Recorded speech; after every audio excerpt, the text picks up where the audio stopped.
Good afternoon, everyone. I'll call the meeting to order and ask everyone who can rise for the singing of our national anthem.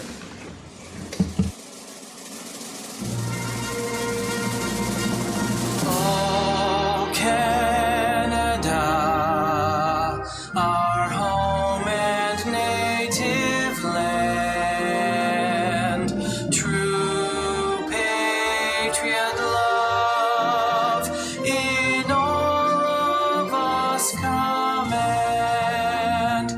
With glowing hearts we see thee rise, the true north strong and free. From far and wide, O Canada, we stand on guard for thee. God keep our land glorious and free. Oh, Canada, we stand on guard for thee. Oh, Canada, we stand on guard for thee.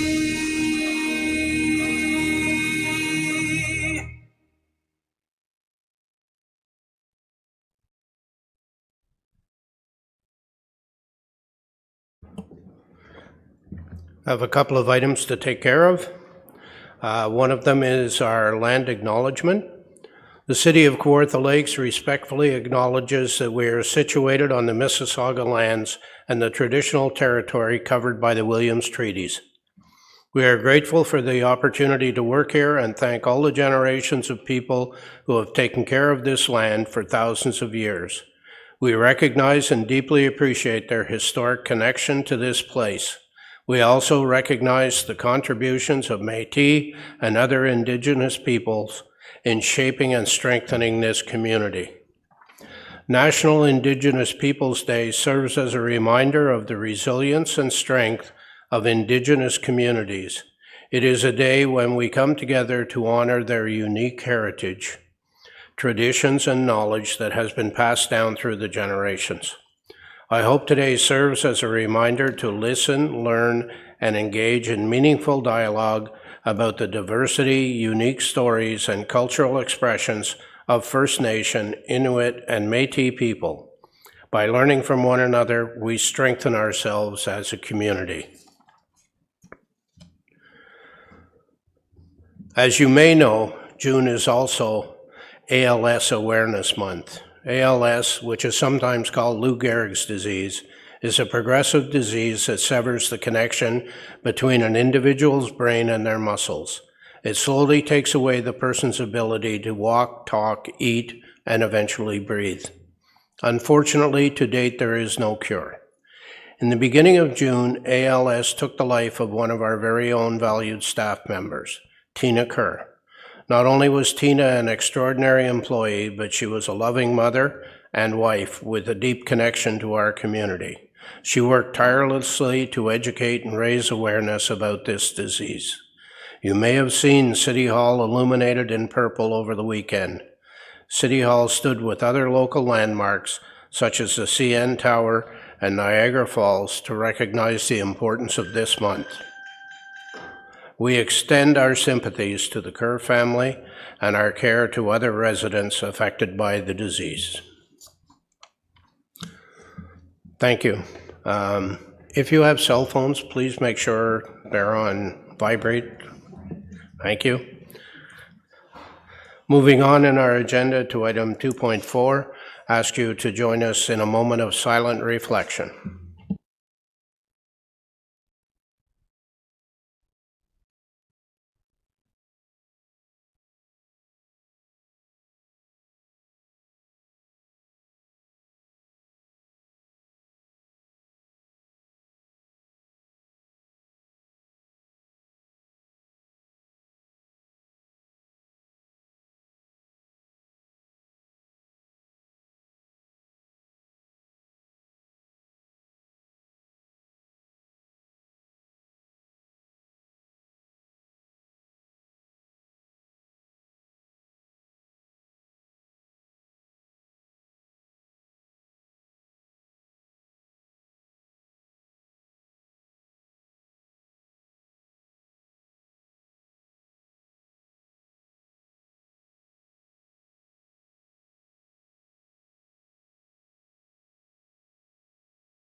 Thank you.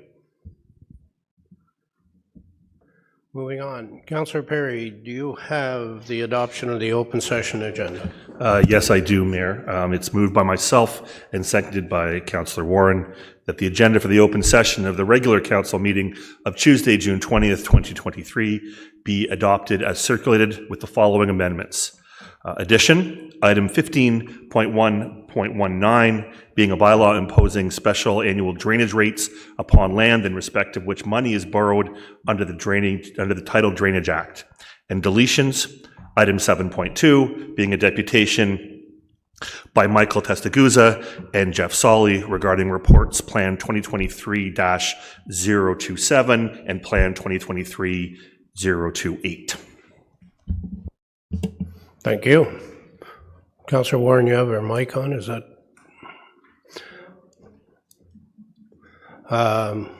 We have a mover and seconder, all in favor? And that passes.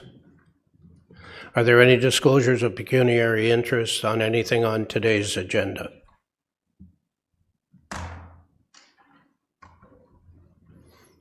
Seeing none, should any occur? Councillor Perry.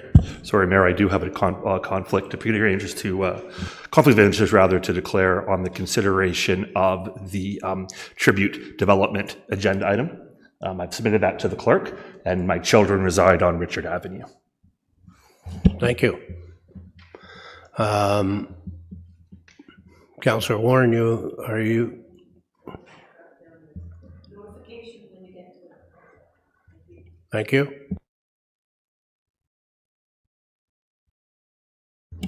Notifications from members of council and Councillor Warren. Through you, thank you. So on Saturday, the mayor and I attended the Strawberry Social event in Bobcaygeon, which was hosted by the Truth and Reconciliation community of Bobcaygeon in support of the Mishka Day initiative at the Boyd property in Bobcaygeon, and it was quite interesting. Learned how strawberries got their name through Anishinaabe language, so that was very interesting. Also, there are many events happening in Ward 2 this summer. Come and enjoy music in the park at Kinmount and Bobcaygeon, as well as farmers markets in both those places.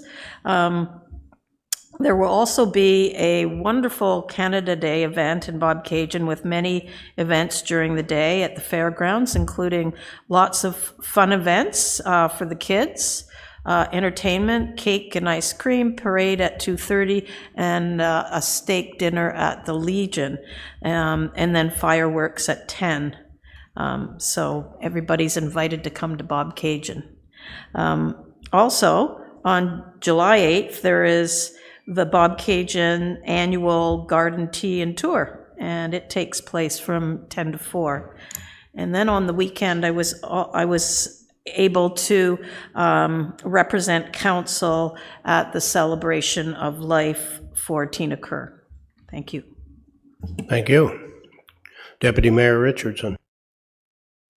Thank you, and through you, Mayor. Just 4 quick announcements. First off, I want to congratulate Bethany resident Jill Moffat, finishing 5th in the World Rowing Cup in Italy last week with her teammate in the lightweight women's double sculls as they continue to push for their Olympic berth. Want to give accolades to the Pontypool Nimigan Volunteer Park Board for working with the city and actually putting $30,000 in capital projects in the park in the last 2 weeks. They've refreshed both diamonds, new fencing, both upper and lower, and have put in new bleachers. And that just shows you the real strength of community volunteer groups. And I want to give accolades. We have a lot of groups out there that do things for the community, and they are making a big difference. Also coming up, the Bethany Athletic Society is hosting their upcoming Gears, Guts, and Mud on Saturday, July 22nd, and they're looking for volunteers right now. And just one more reminder is to continue to donate to our local food banks across the city of Kawartha Lakes, because the impact of inflation on some families is, very hard hit, and we can all help our neighbors when they're in need. So thank you. Thank you. Councillor Smeaton. Thank you, Mr. Mayor. Through you, a quick reminder that the Kawartha Concert Band has a concert this Saturday evening at the Academy Theatre, and there's a free ticket for all council. So Conductor Morrison is just reminding everybody that that will always be the case to encourage possible coming out and seeing the show, and they're an excellent band. I had an invitation to learn how to lawn bowl, so I've now been to the Lindsay Lawn Bowling Club, and it was great. It was, I wasn't great, my son was, but it was a lot of fun, so I'd like to thank them for including me and educating me on lawn bowling at their open house. There's an important information session tomorrow night, Wednesday, at the library from 5 o'clock to 7 o'clock for the Lindsay Chest Fund. So if people are interested in learning more about how to access those funds, or they have questions about how that all works, we'll be at the library tomorrow night from 5 until 7, Lindsay Library. Upcoming Canada Day events, lots of them. Keep your eye on the announcements, and hope to see everybody at Wilson Fields. July 8th at the Armories will be a fundraiser for Van Hultren's Music Center, one of my favorite stores. And it'll be a great night of lots of bands. Piggybacking on Deputy Mayor, Kawartha Food Source. I had a tour of the food source this month and helped them at Giant Tiger a few weeks back. And I just want to point out they're at Reed's Value Mart tomorrow, Thursday, and Friday for a fundraising campaign. And last, I'd like to say how pleased I am to see our friends at the Lindsay Legion hopefully being supported later on in the agenda. They do so much for us in many ways, and it was a really great conversation for me to be part of at the chess committee table. So thank you. There's some things happening in Ward 5. Thank you very much. Councillor Joyce.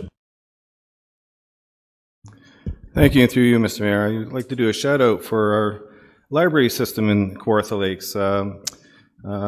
Generally every summer there's what they call the summer slide, where kids can often lose some reading ability through the summer when school is out. So the library has planned yet another exciting year of the Summer Reading Club activities, where kids can register online or in person at their local branch starting June 24th, receive a reading passport which helps track their reading all summer long. And there's some prizes and incentives to go along with that.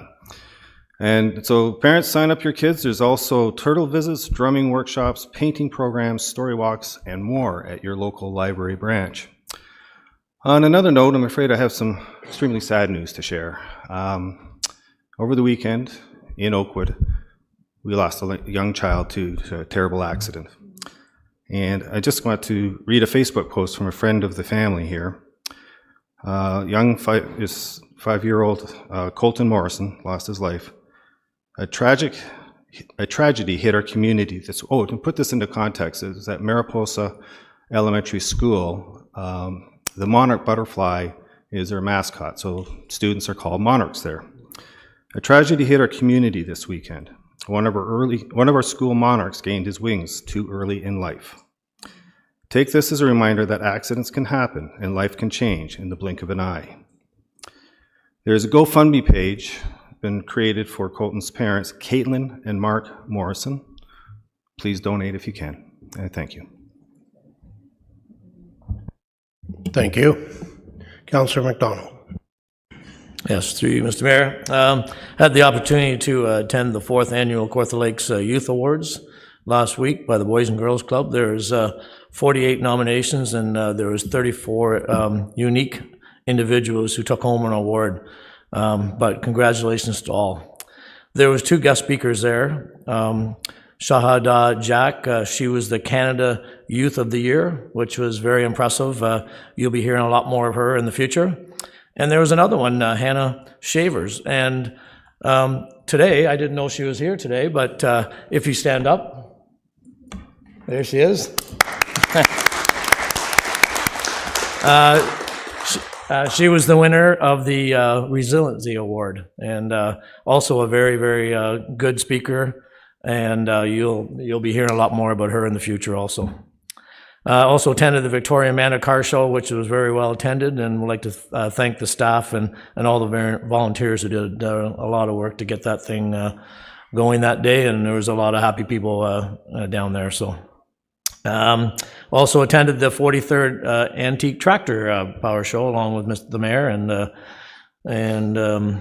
it was a great show also. It has 288 full-time members and 36 junior members right now. They believe it's important to celebrate our rural Canadian past and appreciate the bygone days of farming. So it was well done. And also, I had the privilege to judge the 2023 mural art project sponsored by the place called Home and the Kawartha Art Gallery. And congratulations to the LCVI grade 12 Changes in Society class that submitted a piece of artwork there. So well done to everybody there too. Thank you. Thank you. Councillor Perry? Tanishi Merkia, wow. I want to acknowledge the wonderful banner we have and say thank you and a special appreciation for Indigenous Peoples Day tomorrow. For generations, Indigenous communities have been celebrating culture and heritage around this time of year, around what is now June 21st, given the significance of the summer solstice being the longest day of the year. And we want to, as the mayor said, recognize and celebrate the history, heritage, and resilience and diversity of our three constitutionally recognized Indigenous peoples in Canada: First Nations, Inuit, and Métis people. We are all treaty people as Canadians, Mayor, and I just, in the interests and extension of true Indigenous hospitality, everyone is welcome to join in to celebrate history, culture, and contributions of the Métis Nation and all Indigenous people, especially tomorrow on Indigenous Peoples Day. Moving forward, coming up to the end of June and the 1st of July, Fenelon Falls in Ward 3 again is the place to be. Downtown on June 24th from 5 to 10 p.m. Please come out and say hello to all the amazing business owners and check out the shopping specials, not to mention all of the activities and music, live music that's been arranged for our annual Moonlight Madness. And I can warrant from past experience, Mayor, not only is it is it madness, it's actually a crazy time. So please come prepared for that madness at Moonlight. Also, Canada Day is coming up, organized this year in Fenelon Falls specifically and exclusively by local organizations and businesses. I and some volunteers are volunteering to do the glory jobs, like look after the porta potties and clean the garbage during the day. So I want to make sure that I acknowledge and support and thank all of our volunteers that come together to make Canada Day, including new Indigenous story polls at the Globe Theatre, the day it is to celebrate. And be sure and stay for the fireworks beginning at dusk. Lastly, if I may, Mayor, moving into the summer session now, it's hard times, as we know, for many people. A lot of people here in Kawartha Lakes. And we focus a lot these days on the practicalities of roads and zonings and rights of ways. I just want to take this opportunity moving into summer to reassure folks that we also care about quality of life, access to a job, decent affordable housing, accessible food, access equally to public services such as healthcare, and of course the climate crisis. And I know we all look forward working with our constituents and the people that they care about on these issues as council. And as such, both in my personal capacity and in my capacity as councillor for Ward 3, I want to specifically use this opportunity to call on the provincial government to restore the emergency ward and the emergency department services at the Minden Hospital. Last but not least, we have a gallery full of local residents, Mayor, and I want to add my congratulations to the many on those who have been nominated and who are receiving Accessibility Awareness Recognition Awards today. It's wonderful to see you all here. So thank you very much, Mayor. Thank you. Councillor Ashmore. Thank you, Mr. Mayor. Canada Day is fast approaching, July 1st, and if you're anywhere in City Kawartha Lakes, Ward 6 and all over Kawartha Lakes, please try to attend a local Canada Day celebration. Mimi on Saturday morning on Canada Day, they will be having, the Lions will be hosting a breakfast from 8 to 11. They'll also, during the day, there'll be bake sales, Ducktona draw at 4 p.m. and fireworks at the beach in the evening. So celebrate being a Canadian. I have my Canadian flag in front of me here because I love my country. And one of the things that if you ever get a chance to do, it's not very often, but to attend a Canadian citizenship swearing-in ceremony. I did that in 2001 in Oshawa, where my wife became a Canadian citizen, and it's one of the most emotional ceremonies you could ever attend. And people from all over the world become Canadian citizens. So if you see a new Canadian citizen, welcome them into your community, and thank you for being a Canadian. So Also, I'd like to thank a group of people who never get recognized in Omemee, and they're called the Omemee Blooms. They work so hard, all types of temperatures, day and night, working. There's over 10 gardens in Omemee, and just wanted to thank all the men and women and people of all ages that work for the Omemee Blooms. They do a great job in the village of Omemee, and I wanted to have a shout out to them. This past 14th, last week, I was able to attend the Kawartha launch, and guest speaker was Erica M. Erica M. She is a media and business entrepreneur, and she did an outstanding presentation on women in business and women entrepreneurs, and it was a great program, and I wanted to thank Launch Kawartha for that. The Kawartha Foundation has officially launched the Omemee Community Fund. And the Omemee Community Fund will support local events, activities, community and infrastructure improvement projects and funds. Whether it is starting a project fund, creating a legacy, or participating in a project, donors can create a permanent legacy to charity while making a difference in what matters most to them. Your kind support and contribution to the Omemee Community Fund is greatly appreciated. On their website, it's kawarthafoundation.ca/Omemee Community Fund. The first project proposed is the Omemee Splash Pad plan for the Omemee Beach Park in the north end of the green space. Information on availability of water capacity within the Omemee drinking system is being reviewed through an engineering study which is underway to determine where the water is to come from. And with the final report approval, the required capital cost to install the splash pad will be covered by fundraising and generous donations from people like you. And we have a local committee which has been set up, and I'd like to thank them for forming that local committee to get this great fund underway. And it encompasses not just Omemee, but the greater Omemee area, and that's quite a large area geographically.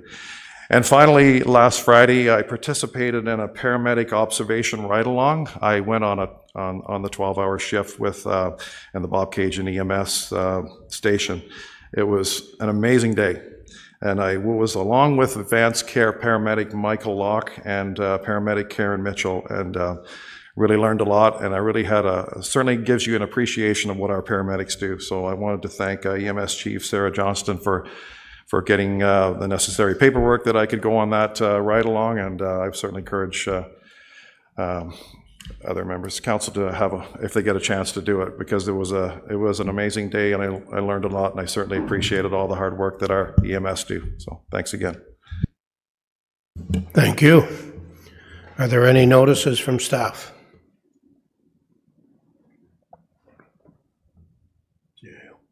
Nope. Seeing none, we'll move on. Item 5, I need a motion that the minutes of the regular council meeting of May 23rd, 2023 be received and adopted. Can I have a mover and seconder? Councillor Smeaton, Councillor McDonald, all in favor, and that passes. I also need a motion that the minutes of the special council meeting of May 30th, 2023 be received and adopted. I think Councillor Ashmore, you wanted to say something? I didn't know whether if we wanted to move that after the presentation, or that was up to you. Maybe we should. I'm okay. Are you planning on taking a long time? Or? No. This is more important. Okay, we'll do it after the presentation then.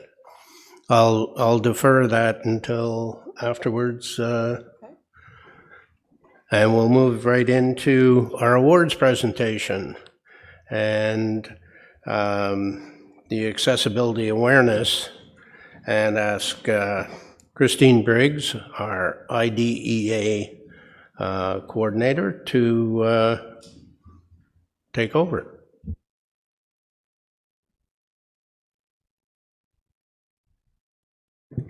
So before we get started, I'm going to let Councillor McDonald say a few words about some of the initiatives that we're working on as a committee. Okay, thank you. On behalf of the Kawartha Lakes Accessibility Advisory Committee, I'm excited to present the 15th Annual Accessibility Awards. I'm pleased to be here with you today and announce that over the last 15 years, we have awarded close to 140 awards to individuals and businesses who have contributed to breaking down barriers to accessibility in our community. Public awareness and the reduction of barriers are the concepts at the heart of these awards. To that end, the Accessibility Advisory Committee has been working hard to create an education campaign around disabilities that are not always apparent from the outside. These physical, mental, and neurological conditions are called invisible disabilities. To kick off the campaign and this year's Accessibility Awareness and Recognition Awards, I'd like to share a quick video with you. My hope is that this video will inspire you to think of all of the outstanding businesses or individuals in the community working hard to make this Kawartha Lakes more accessible for people with visual, invisible disabilities alike, and nominate them for next year's awards. So we'll take a minute and we'll watch this short little video.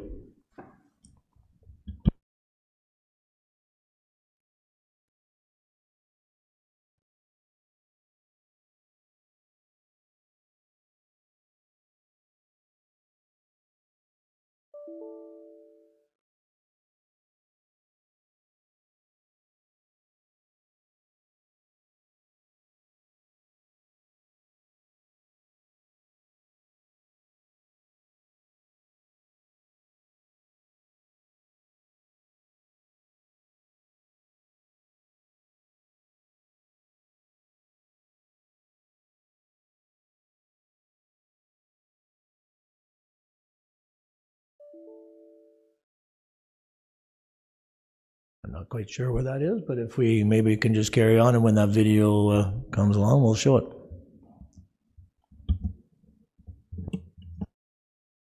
Let's give it a minute.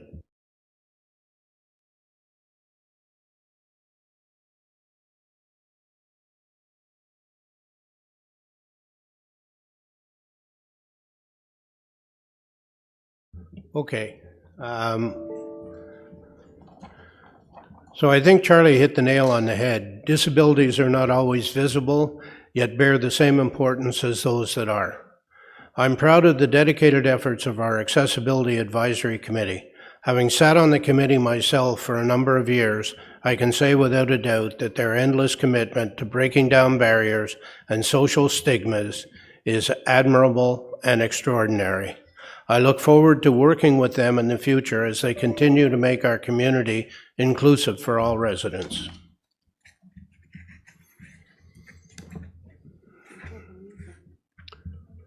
Christine, did you want to continue on?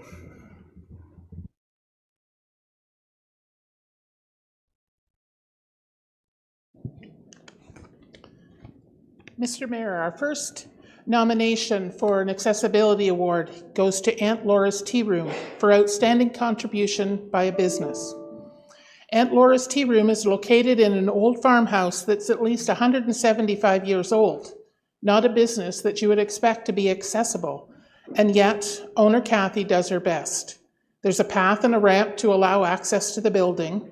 Tables are accessible, as are the washrooms. Lighting is great for those patrons with visual impairments. While there's a second floor with items for sale that is inaccessible, Kathy or an employee is always happy to bring items down for you to look at or to purchase. Aunt Laura's Tea Room is an example that if accessibility is desirable, it can happen in some form. Kathy is doing her part to welcome patrons with different abilities. Accepting the award today is owner Kathy Morton.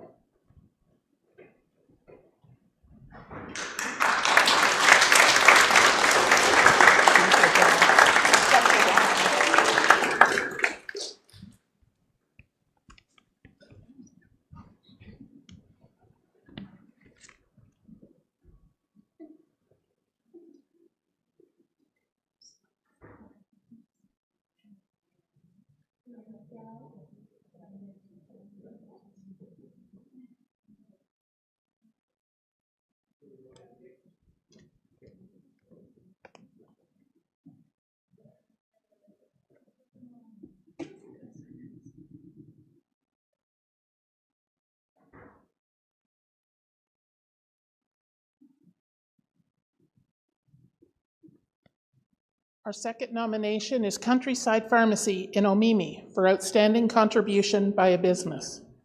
While Countryside Pharmacy is located in a building that is not accessible to all customers, they're doing their best to improve things. Recently, an automatic door was installed to make entry easier for patrons using canes or with decreased strength.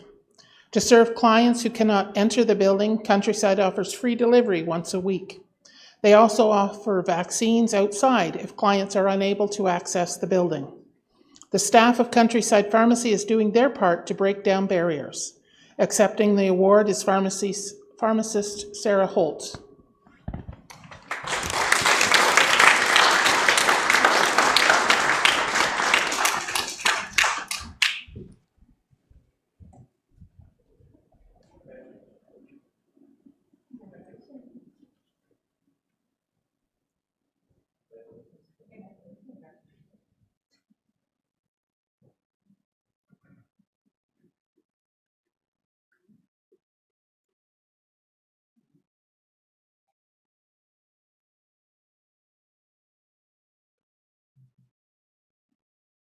A Step Ahead Foot Clinic is our third nomination for outstanding contribution by a business. Located in an accessible building, the clinic is doing its best to break down barriers to accessibility for its clients. From having a well-lit location, the staff are patient with those clients who struggle to communicate. Realizing that a certain percentage of their clients were no longer able to access services at their clinic, they have recently hired a foot care specialist who will offer care in clients' homes. Proper foot care helps with general health, so this service could help to avoid future health issues for clients. From a compassionate staff who are patient with clients with disabilities, to a bright, accessible location with wide halls, slip-resistant floors, and chairs in treatment rooms. In-home services. A Step Ahead Foot Clinic is helping to make life easier for residents with disabilities. Owner James and Shauna Beard will accept this award.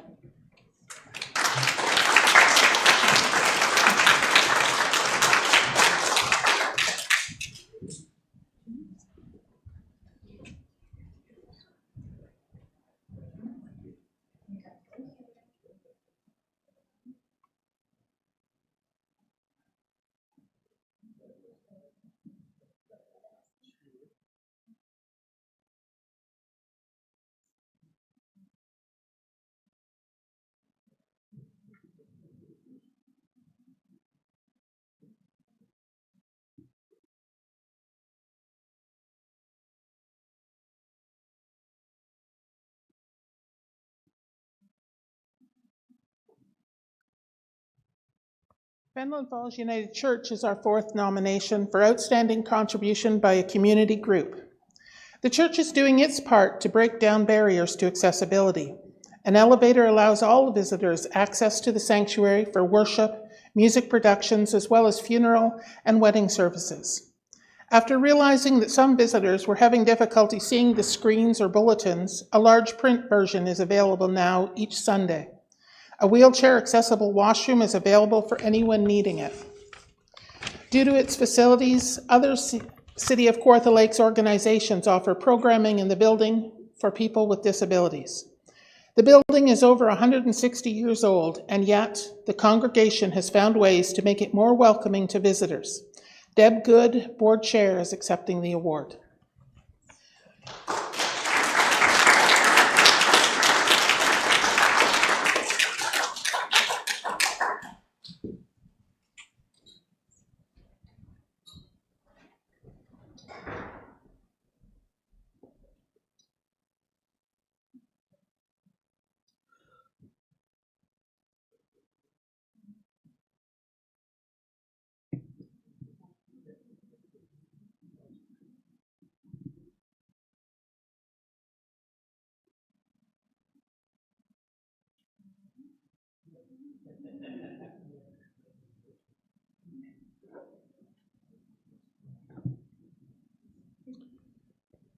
True Faces, outstanding contribution by a community group.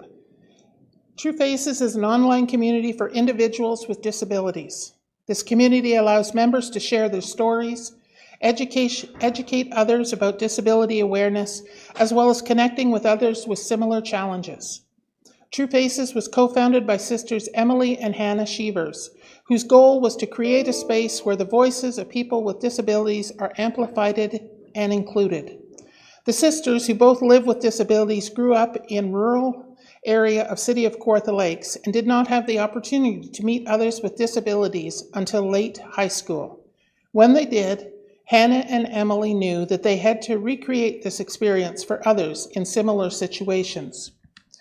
True Faces started as a small social media page for sharing lived experiences and now has reached people around the world. It includes a program for people with disabilities, an ambassador program, pen pal program and live workshops, advocacy apparel that create awareness, public advocacy, and educational programming for businesses, schools, and other community groups. Receiving this award on behalf of True Faces is co-founder Hannah Shevers.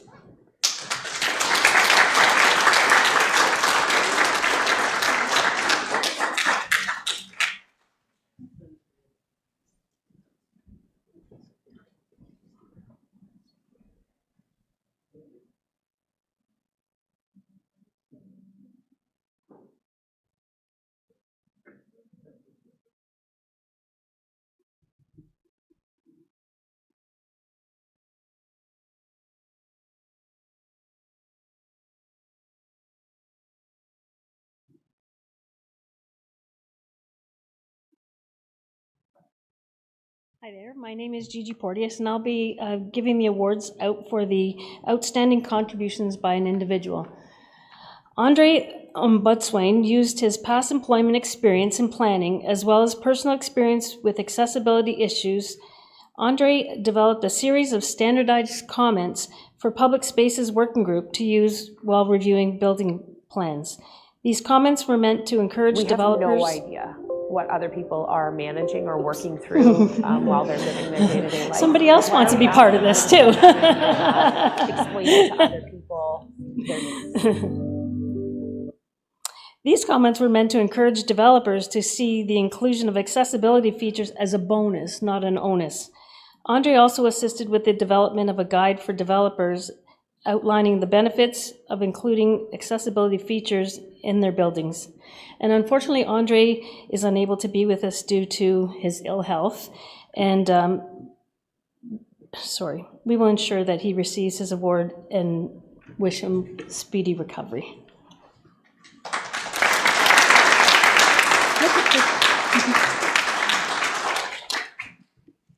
Our next award winner is Norm Price. He is a long-term member of the Kawartha Lakes Accessibility Advisory Committee, and he has advocated for many years to improve Lindsay Transit System for riders with accessibility issues. He served on the Transit Committee and then the Public Spaces Working Group, voicing his concerns with the system. As a result of his efforts, the Lindsay Transit System is more accessible to residents with mobility concerns. Norm expressed the need for accessible stops and stop announcement software. He has broken down many barriers to accessibility in the city of Kawartha Lakes. He's just making his moves right now.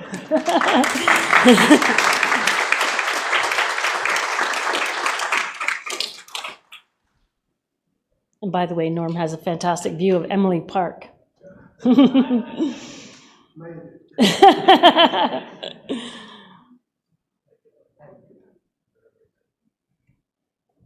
just trying to see how well you can do. That was a test. If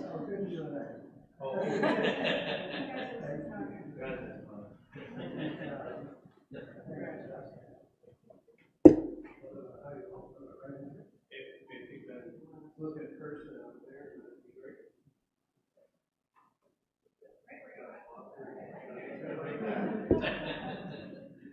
Very good.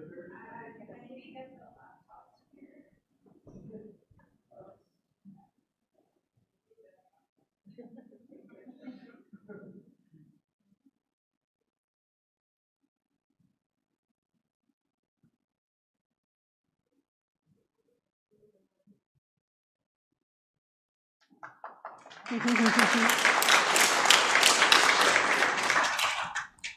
now come to the Barbara MacArthur Award of Distinction. This award is presented to an individual in memory of Barbara MacArthur, the founder and first chair of the Municipal Advisory Committee for Disabled Persons, which is known today as the Kawartha Lakes Accessibility Advisory Committee.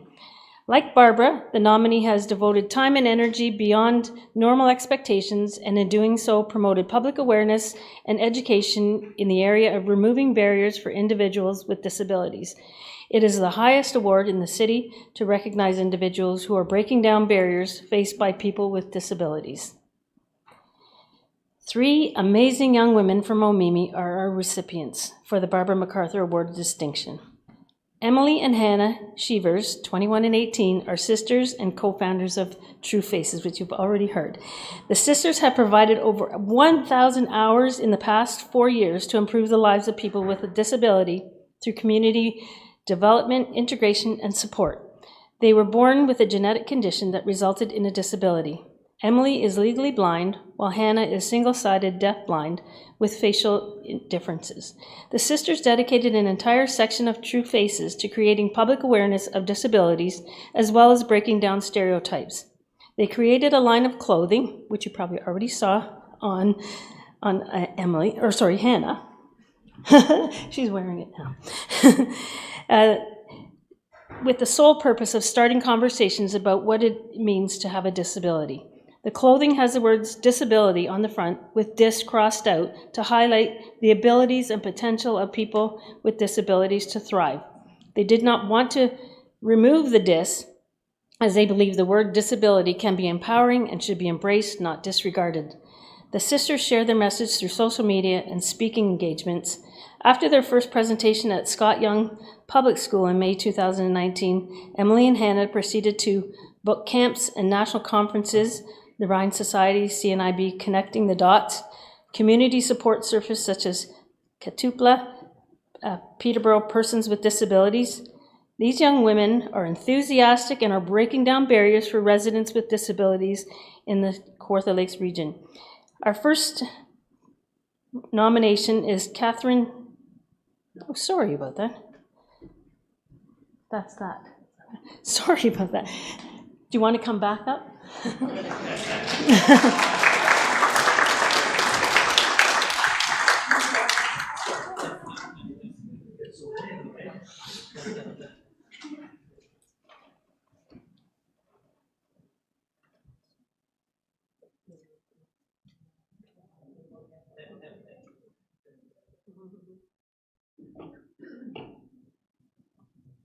So that was 2. Here's number 3. Our final nomination is Catherine Peters, who is almost 31 and has been speaking for 25 years. Catherine has been diagnosed with a massive brain tumor at 4, and by her 5th birthday has had 6 brain tumors, over 17.5 hours of brain surgery, 6 weeks of radiation, and as a result of the first surgery, she was declared legally blind.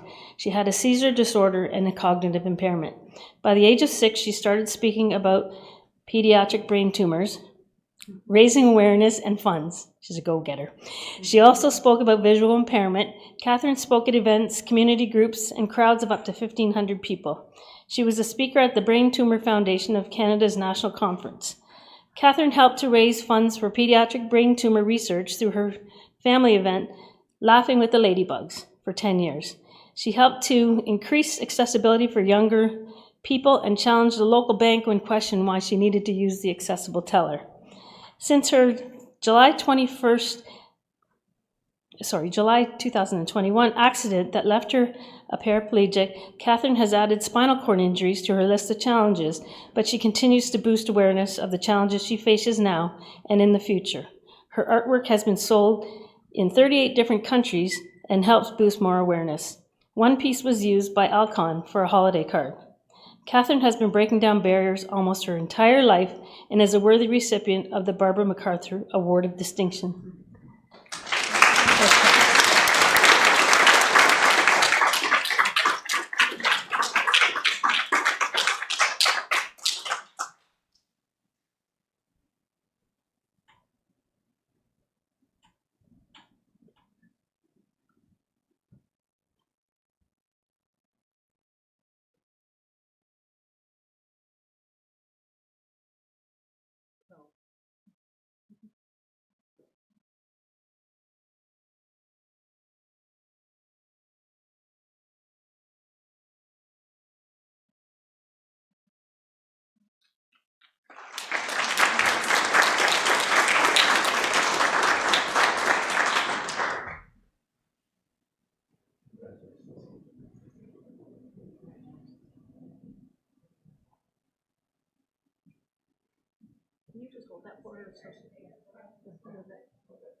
Yep.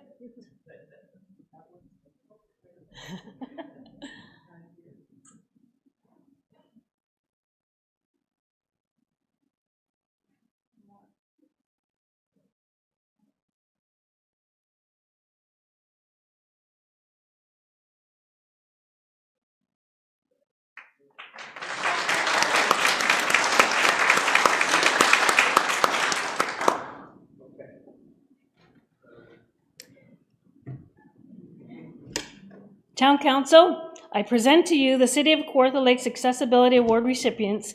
Each of our recipients are working towards breaking down barriers for the entire community of our city. How do you receive them?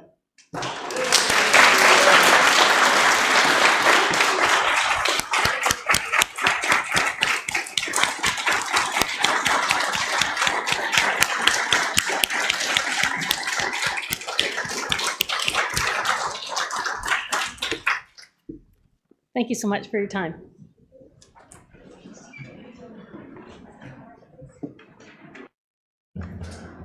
Christine, we're going to do the video now, okay? Isn't technology grand? Are managing or working through while they're living their day-to-day life. Why are we asking people to spend the energy they have explaining to other people their needs?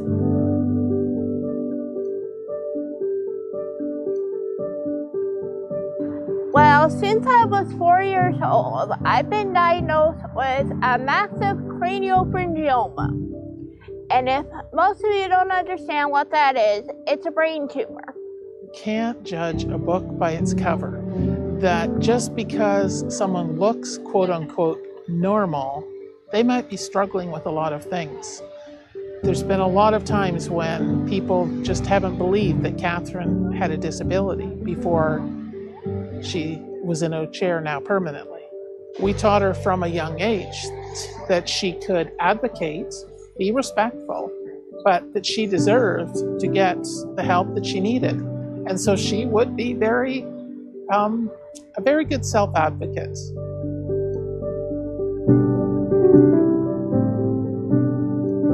When he was born, before we were leaving the hospital, so within 24 hours, they do the infant hearing screening. And he didn't pass that, but everyone was like, oh, he was just born, it could be fluid in the ears, no big deal. And then they started to think, well, we should get a more in-depth test done. So we went to the audiologist, and they did find that, that it was showing that he had hearing loss. There's a lot of gray area that kids with invisible disabilities kind of fall into. So if a child is not responding quickly, or one thing that William does is oftentimes someone will, out of the blue, speak to him, and if he's not looking at them directly, he might not understand what they're saying. He just doesn't pick it up. So he often looks at me, and because he's 10, the adult's like, okay, why is this child not responding to me? And I'll be like, he has hearing loss, you'll need to speak louder, or I'll repeat it for my son. But it seems to be the automatic response is like, it's a rude child, it's a disobedient child. And I think the big thing I would want people to know is just like, have some compassion that there are more things that could be happening to just label them as, a bad kid. So our experience with an invisible disability is what I would call a cognitive impairment as a result of illness. So for 2 years, my husband battled cancer, and one of his recurrences was 2 tumors in his brain. As soon as his initial recovery had passed, and so it was, if he can physically get himself into the appointment, he's not allowed to have someone else go with him. Just because he can physically get himself into an appointment doesn't mean that he doesn't need support in terms of like memory and retention. So for him, it would be, in a medical appointment especially, they're gonna dump a lot of information at you really quickly, and he was able to process it in the moment, and he would like nod and yep, okay, I'm with you, and then literally the second he would walk out of the appointment, has no recollection of what was just explained to him. But because he looked like he could get himself to the appointment, he needed to do that independently in terms of the rules. I think the barrier, the frustration is the feeling like you need to justify what you're asking for. So I don't think, like, we never felt like we weren't willing to say we need an accommodation, but it was the perceived judgment or the frustration around how that request was received. So it was like, now I need to plead my case with you as to why I need a companion to go to appointments or to go to things, because you can't tell why I need it, but I'm telling you I do.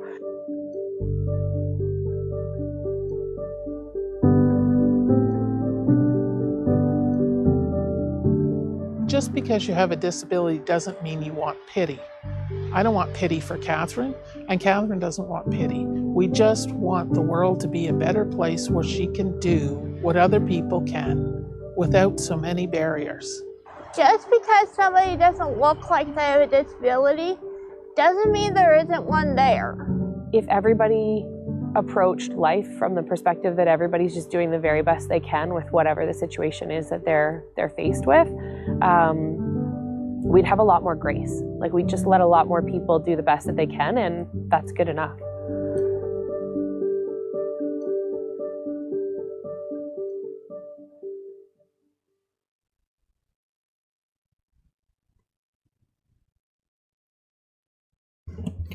Are you good, Christine, or, yeah?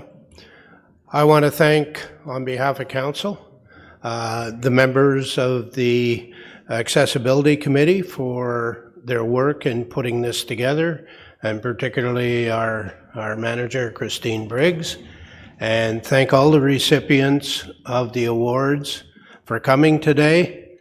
We appreciate it very much, and we look forward to working with the Accessibility Committee and seeing what things they can do over the next year. So thank you all for coming today. We'll now move on with the rest of our agenda.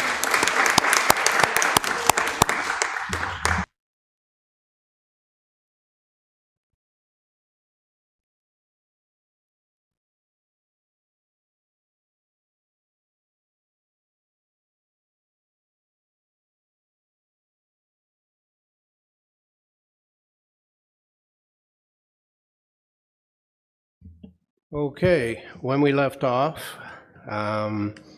we were at the minutes of the special council meeting of May 30th, 2023 be received and adopted. And Councillor Ashmore, I think you had something that you wanted out of the, I don't think they're in the minutes, I think it was a verbal, but go ahead.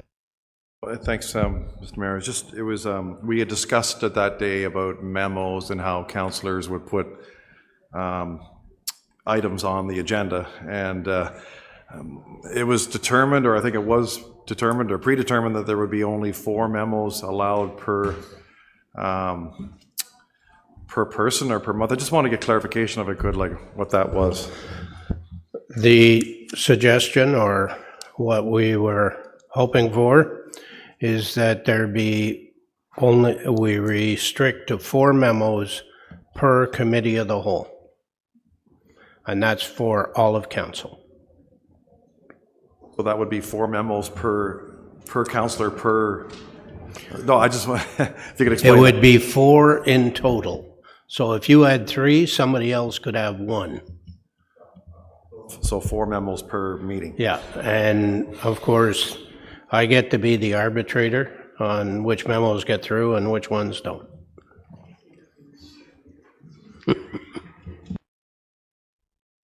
My version of strong mayor powers.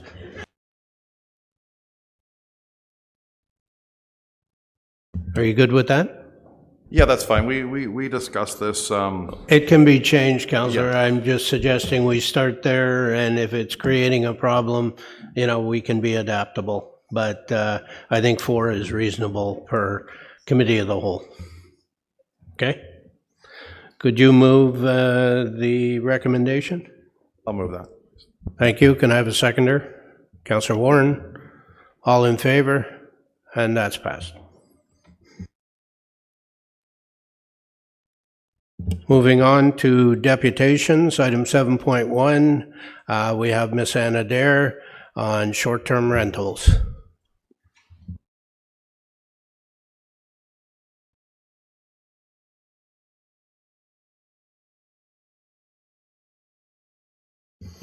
Ms. Adair, you have 5 minutes.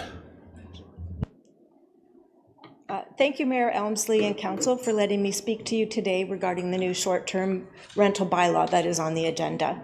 As a homeowner in Bobcaygeon, I kept our cottage when we moved here full-time, and we rented out weekly during the summer months to cover our expenses and be able to keep the cottage for family use and the next generation. During the progression of this new bylaw process, I have listened in horror to some of the previous deputations and stories about mismanaged rentals and how they impact neighborhoods. I also know, however, there are many STR owners who take the steps necessary to ensure that both their guests and their neighbors have an enjoyable and safe experience. Not all SRTs are the same, and I would like to thank this council and the STR task force and Manager Sloan and his staff for crafting a bylaw that recognizes the difference. I appreciate that you recognize that whether a property is hosted or non-hosted is a factor that may impact the likelihood of an STR having negative experience in relation to bylaws. As a result of this driving factor, the new bylaw sets the licensing fee for hosted STRs much lower than for non-hosted properties and sets a limit on age for renting non-hosted properties. I agree with this distinction. I do, however, have a concern about hosted versus non-hosted definitions and the discussion that was held at the last Committee of the Whole meeting regarding such. During your discussion, it was quite clear that Council considers a hosted property as one where the host is on site on the property. This does not allow for hosts that live adjacent to their short-term rentals, and in that definition. To me, this is not within the spirit of why the distinction was made and definitions set for hosted and non-hosted short-term rentals, and why a different fee structure was set for each. I can use myself as an example here. I live in a home beside our rental cottage. Based on your discussion, I'd be considered a non-hosted property. I have a neighbor who has a bunkie on their cottage property, and yet another neighbor who has a living quarters above their garage. If either of those neighbors rent out their bunkie or garage while they are on the cottage, they are considered hosted. I am actually physically closer to my short-term rental than either of those properties are to their bunkie or garage. Using this example, one can see that I'm in no less of a position to manage my short-term rental than my neighbors, yet I'm considered non-hosted. Owners who live next door to their rentals are indeed just as motivated to manage their short-term rental properly as those owners who live on their short-term rental property. Being within eye and earshot, we know when something might be going wrong and can address it immediately.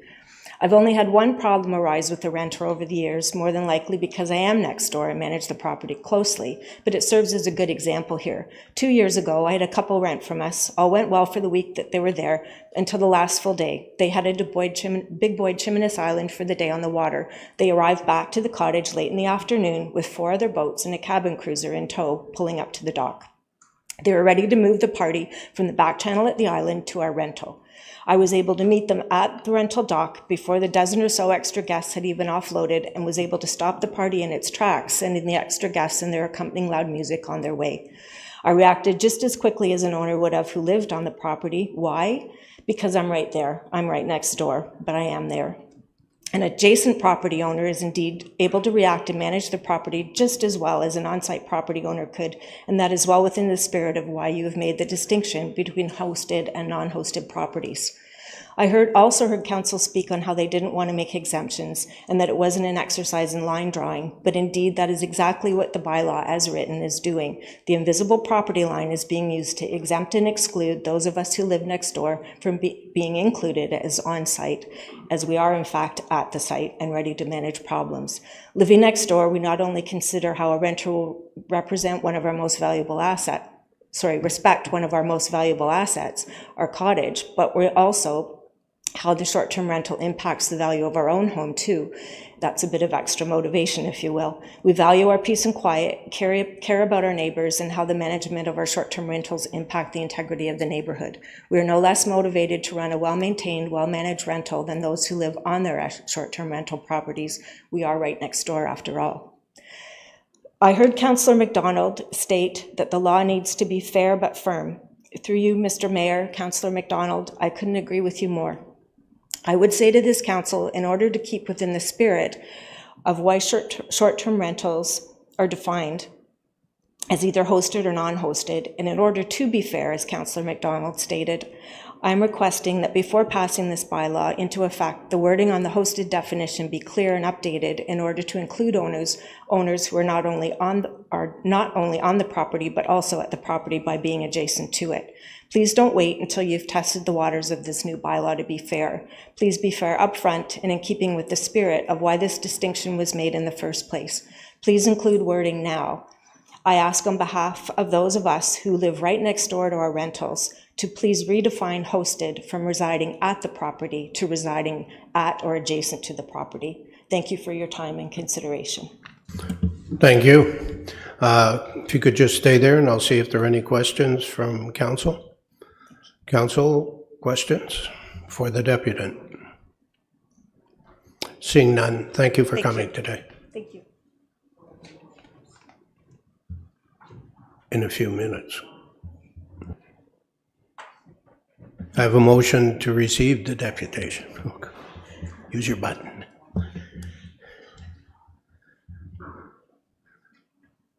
Are you making a motion to receive the deputation?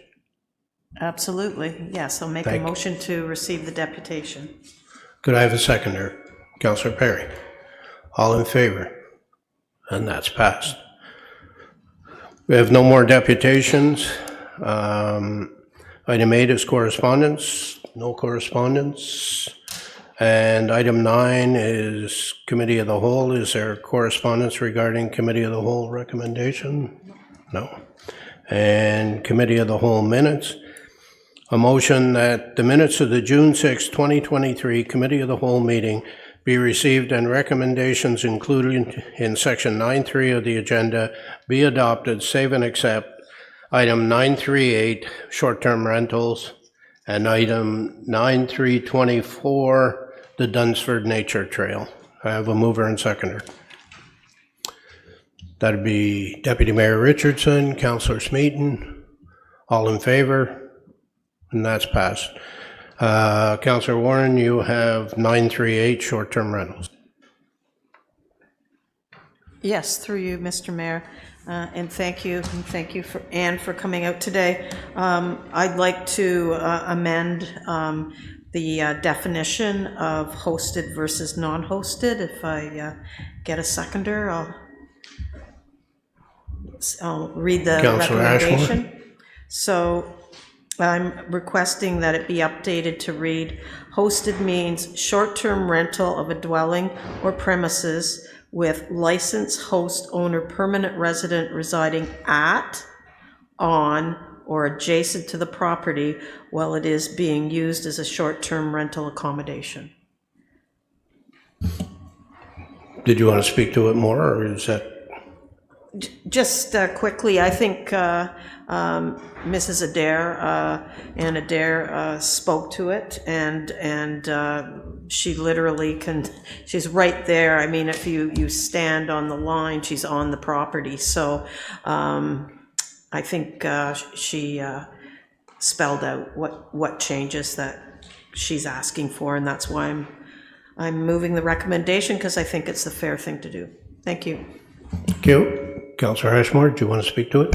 Yes, what this does is it cleans up the language in it, and it gives a little more fairness to an owner who lives right on the premises, right adjacent to the premises. So it clearly gives a clear definition of hosted or non-hosted, as Councillor Warner just said. So I think it's something that people should be, in this case here, Ms. Adair, have clearly laid it out as a responsible owner, that they shouldn't be discriminated against because they're there, and they should actually be,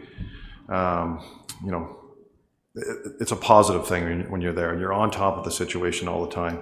So I think this new language would clean that up. Thanks. Thank you. Anyone else from council? Anybody else want to weigh in? No? Well, Councillor Joyce? Okay, I'm just curious what happens. I live across the street, or I'm 2 doors down. or, it starts to open a can of worms that I don't like, and it makes it more harder for staff to monitor and regulate. That's my opinion. Thank you. Anybody else? I sympathize with Ms. Adair and her situation, but I think you're correct, Councillor Joyce.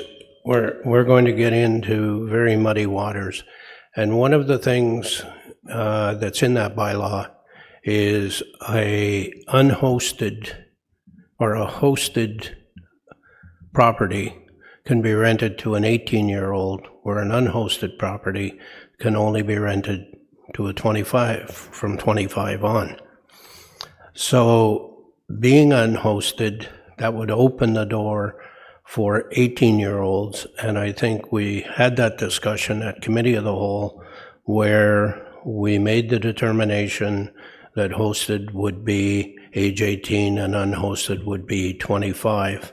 And while Miss Adair lives exactly next door and can keep an eye on things, there are probably other properties with hedges and other things that block sight view of what may be happening. So I can't support the motion that's on the floor. Councillor Perry. Thank you, Mayor, and thank you, Mrs. Adair, for your compelling presentation. Just to a point of clarification, as the bylaw stands now, the definition of hosted is a short-term rental of a dwelling or premises where the licensee host owner reside at the property, not the premises. So therefore, building structures on the same property would indeed be covered as hosts rather, and hosted. So therefore, a boathouse, a bunkie, those kinds of things, as long as it's on the property, would in fact still be hosted. I just want to make sure I made that clarification from the text of. No, it covers the existing property. But I think in the deputation I heard that there was a concern that boathouses or bunkies on the same property wouldn't be covered with the bylaw as is. Perhaps I misunderstood. But no, those are indeed hosted. Thank you. Thank you. Councillor Warren, did you want to sum up? Yes, through you, Mr. Mayor. I know this residence. I've seen it. It's, she can stand right there. There's no impediment to the view of her short-term rental. And somebody who's across the street, which would be adjacent, would also have that ability to see that. If the issue is age, maybe going forward that needs to be changed. But I hope you'll support this. I think it's a fair thing to do, and going forward, I think it's the right thing to do. Thank you very much. Thank you. All those in favor? Motion fails. I have a mover and seconder for the motion as printed. Deputy Mayor Richardson, Councillor Joyce. All in favor? And that's passed. Moving on, Councillor Ashmore, you have item 9324, which is the Dunsford Nature Trail. If I could, Mr. Mayor, we went kind of fast there. Could I ask a question on that last one? I know we hopefully we haven't put it to bed, but yes, we did. It's done. Okay, I had a question, that's all. Okay, what's your question? Yeah, what my question was occupancy, and we talked about occupancy. I apologize, I should have interjected here, about occupancy of premises, and there was to be a maximum occupancy, and we have other issues, septic, electrical, things like that, inspections. I know that we want to just sort of get rid, pass this quickly, but I think these are really important things to ask. So if I could get clarification just on the occupancy, that what the number was for occupancy and the short-term rentals. Okay. Yeah. Manager Sloan, you heard the question? Yes, I did. Mr. Mayor, to the councillor, So yeah, occupancy is described in the bylaw. It's 2 per bedroom and 2 additional people for renters. And then the daytime guest limit is based on that same calculation. Sorry, I missed that. Could I have that repeated, please, Mr. Manager Sloan? Sure. Through the mayor to the councillor, it's the occupancy limits are based on 2 per bedroom for renters plus 2 additional people, and the guest limit is based on the same calculation, 2 per bedroom plus 2 additional people. Thank you. And now we're on to your 924, the Dunsford Nature Trail that you asked to be extracted. Thank you. And what it was I'd like to ask for this trail, as we discussed before. It's the only trail between Lindsay and Bobcaygeon. It's a nature trail, and it's an important trail for the community. The signage is just about down. The maintenance of it is really substandard. And I would ask for, even just for immediate relief, and as far as getting these signs just stabilized, perhaps, and have some sort of a commitment that we're going to be doing some sort of work on this trail. That's all I'm asking for, if I could, please. Well, I think you asked for that in your. Yeah, I guess my request is what's the timing going to be? If I could, please, through you to Director Shanks. Director. Through you, Mr. Mayor, to council. So again, the trail, I know I was not present for that portion of the committee of the whole meeting. CAO Taylor responded, and I appreciate that. As in regards to the maintenance of that trail, it does receive some annual maintenance. It is limited in the maintenance that it receives because it's not the style of trail such as the Victoria Rail Trail, which is fully connected from top to bottom with some road connections that we've got through Lindsay and Fenelon Falls. It's basically a 2-kilometer trail from road to road, but it does get maintained. Oftentimes it is, unfortunately, underwater and not accessible for anybody because it is in a swamp. If you actually even look at the signs, it's classified as being in a swamp, being in a nature area, and the name of the trail, as the Dunsford Nature Trail, recognizes that.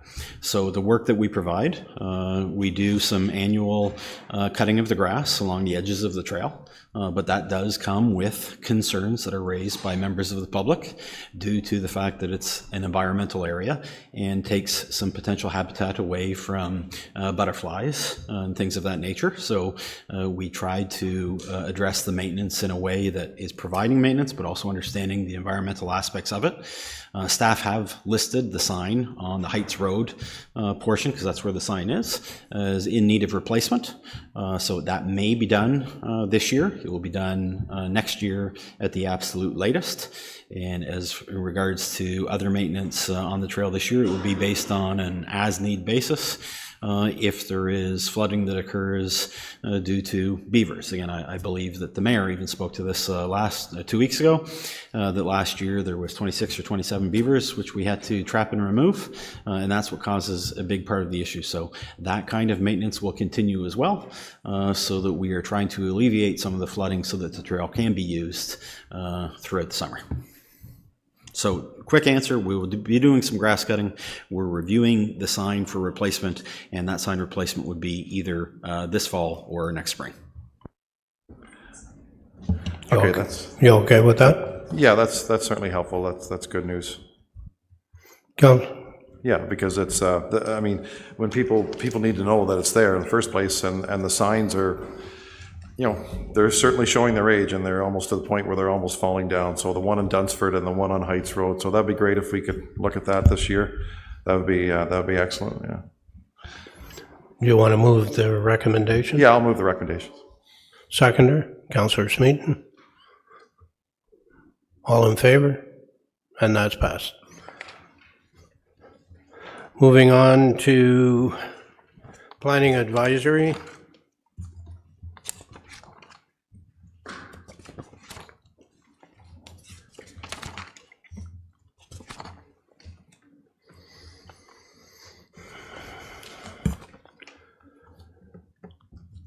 So that the minutes of the June 7th, 2023 Planning Advisory Committee meeting be received and the recommendations included in section 10.3 of the agenda be adopted, save and accept item 10.3.2. I have a mover and seconder. Councillor Warren, Councillor Joyce, all in favor, and that's passed. Councillor Smeaton, you had your extraction was PAC 2023-030, Report Plan 2023-030, OPA and Zoning Bylaw Amendments 77 to 83, William Street North, Lindsay, Muskoka, D&M. Thank you, Mr. Mayor. Through you, I'd like to move that the applications for Report Plan 2023-030 not be received, and I'm looking for a seconder. Is there a seconder for that? Okay. Thanks, Mr. Mayor. Through you, this one has been one that it's no secret, I've been very clear how the constituents that I've spoken to feel and how I feel representing them, and I've given it a lot of thought. So here are my thoughts today. In order to accommodate the proposed apartment complex, the city recommends 3-meter road widenings along both street frontages. So for many people, after having lived through 3 or 4 years of downtown reconstruction, I don't believe that this is as simple and painless as it's being made out to be. So that's point number one. I do have a question. If I read page 10 of the report correctly, this is a question for engineering. Is it correct that at least 2 sections of sewer require upgrading with further testing yet to be done? I read it that way. So that is a question I just would like answered, please. Sorry, Mr. Farquhar? Sorry, Mr. Farquhar, I forgot you were behind me today. Through you, Mr. Mayor, to council. I'm not aware of the mainline segments that have to be upgraded. It could be referenced to the requirement for servicing laterals to the main line for the sanitary, but we can follow up and just get back to you on that. Okay, yeah, that'd be great. Thank you. The BIA's proposed boundary expansion, I sit on the BIA committee with Councillor McDonald. We are certainly having many discussions about a proposed boundary expansion as time goes on. That's only logical as the city grows. And personally, I can't help but think that one day soon, we could be missing a business opportunity on that property that we will never know. So that's a thought that certainly goes through my brain too. The Spectrum Gym suffers from the same parking troubles the rest of downtown Lindsay does, and we're looking at 110 residential units, many of which will be occupied by more than one individual, many of which will see their fair share of guests. It's only going to exacerbate the problems that we already have no clear answer for. And I put here, make no mistake, while this intersection is not in the business core of downtown Lindsay, it is still very much a downtown location. And its parking troubles are definitely going to become the downtown's parking troubles.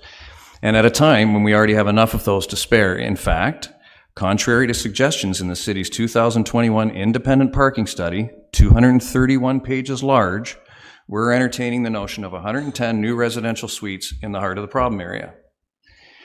Seeing that the building's been designated as a heritage site makes it more important to put the brakes on any development. There's an area on top of the building, if I'm hearing Eco correct and Ms. Saunders, EcoView, there's an area on top of the building as an outdoor space for children play. Why? Because there are no parks in the area to play at. They name 3. One is Alexander Public School. The other 2 are across the bridge. You don't send your children to go over the bridge and play at Queen Victoria School or the park across the street from the river. I wouldn't, for safety reasons. 3 questions. For engineering, when is the earliest the Colburn Street Bridge could begin being built? Would I be safe to say, on the conservative side, February 2025 would be the first if we were really, really lucky? Does that sound fair? Mr. Farquhar? Through you, Mr. Mayor, Council. 2025 would probably be a fair estimate, as we're finalizing design right now, and we've also identified property requirements. Normally, we look at a year to possibly 2 years for property requirements. And when do you foresee this road work beginning were this approved? So this project, the road work that would be needed in the two bylaws that we're possibly changing here today, when would the earliest road work possibly be seen by residents at the corner of William and Wellington, please? Through you, Mr. Mayor. So when you refer to the road work proposed by the developer?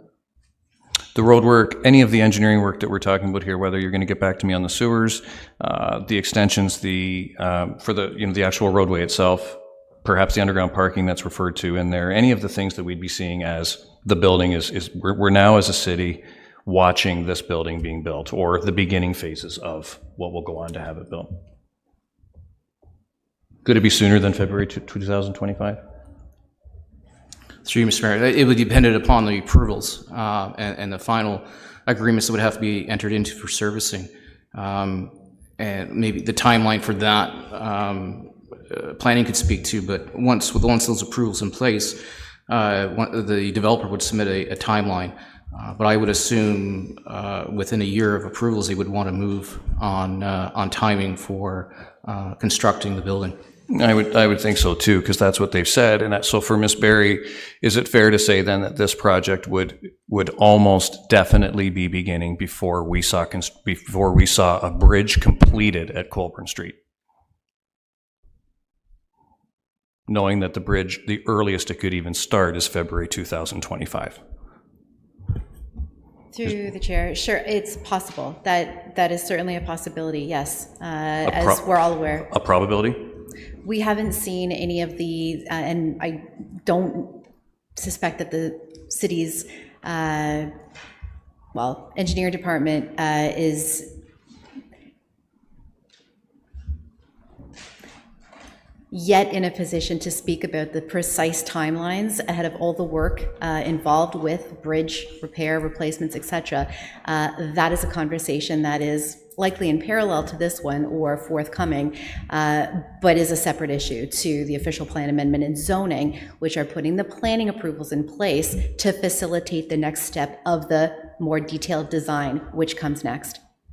So I'll finish by saying, let's be clear. We are consciously, as a council, approving bylaw changes that many other developers don't get, as has been articulated, to deliberately create a major construction project at the intersection that is Lindsay residents' primary, only access route to the East Ward.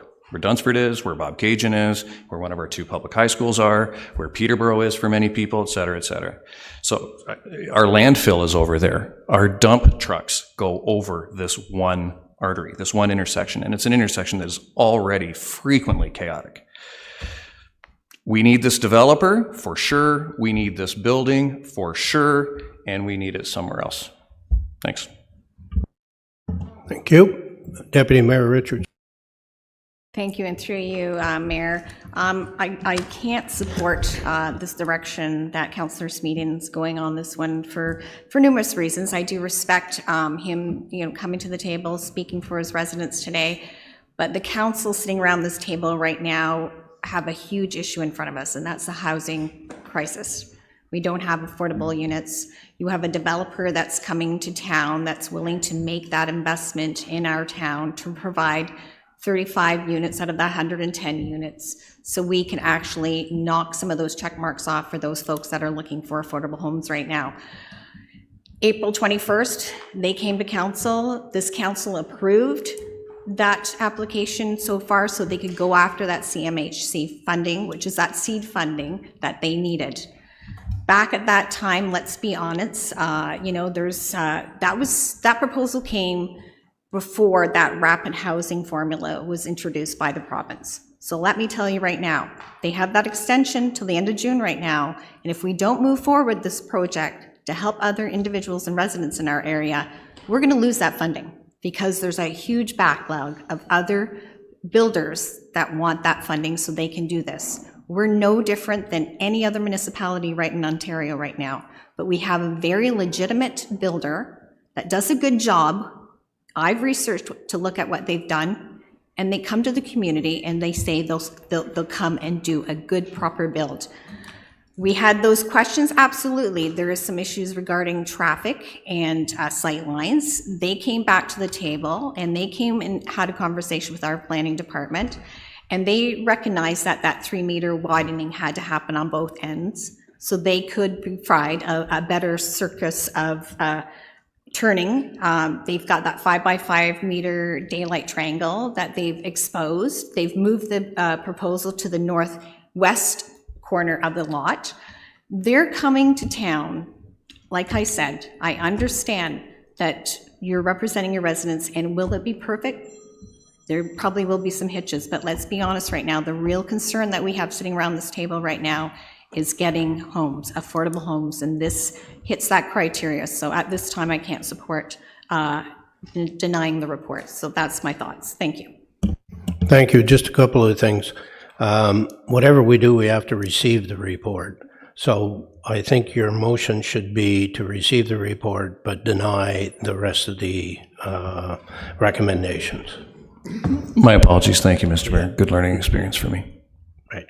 And Councillor MacDonald, I neglected to ask you as seconder if you wish to speak to it. Yeah, thank you, through you, Mayor.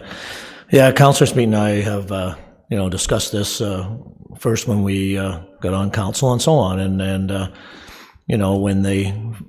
when they first came along and said they're going to build a building there, I didn't think it was a good idea either, and so on. But with my education through council and so on, and sitting on the Joint Housing Committee and so on, I learn a lot more.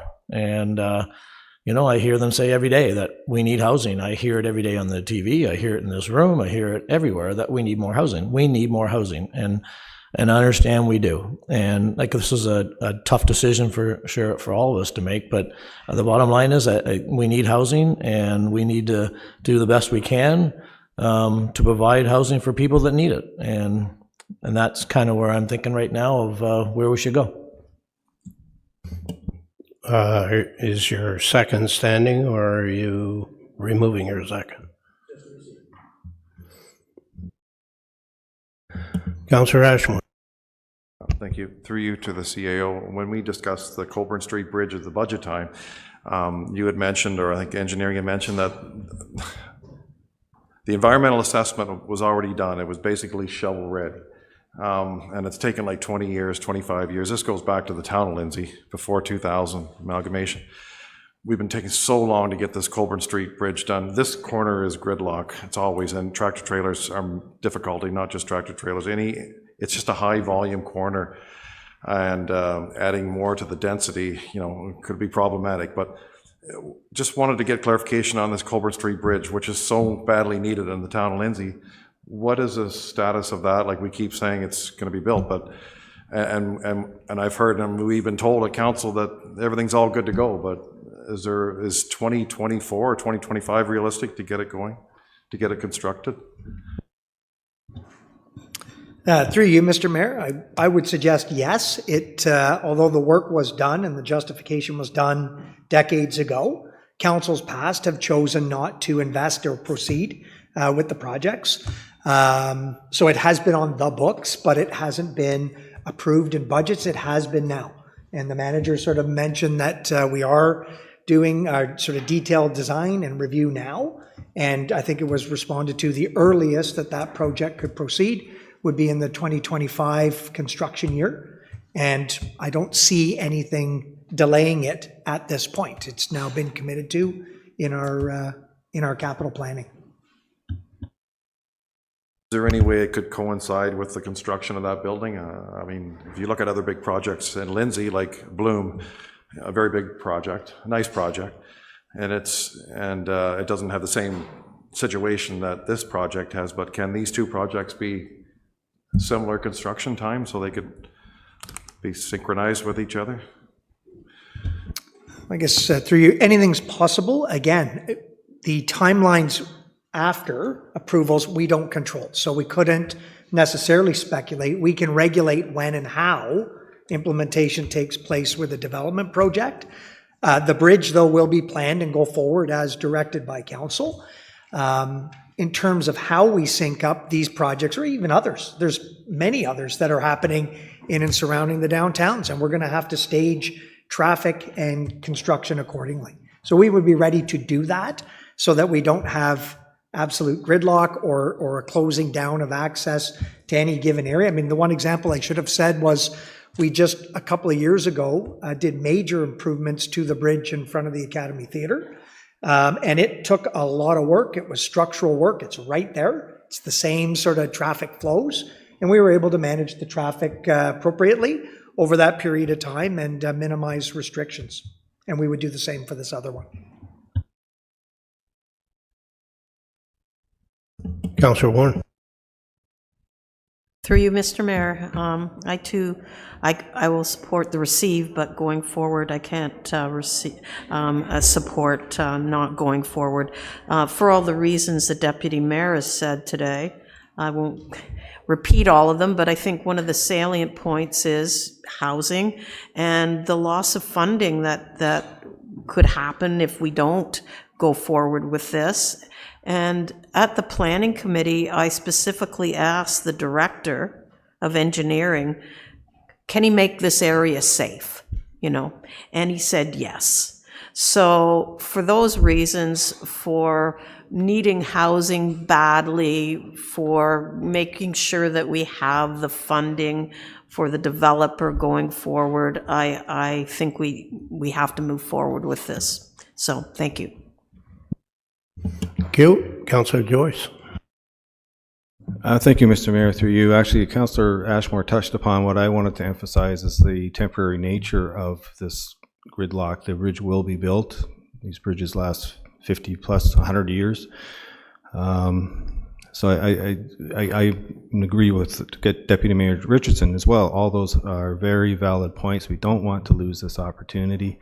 In any development, there is inconvenience around everybody that lives and works around a development. There's that inconvenience while it's happening. We have to live with it. And just wanted to emphasize the temporary nature of this potential, the gridlock until this bridge is built. Thank you. Councillor Perry. Thank you, Mayor. Just two additional points.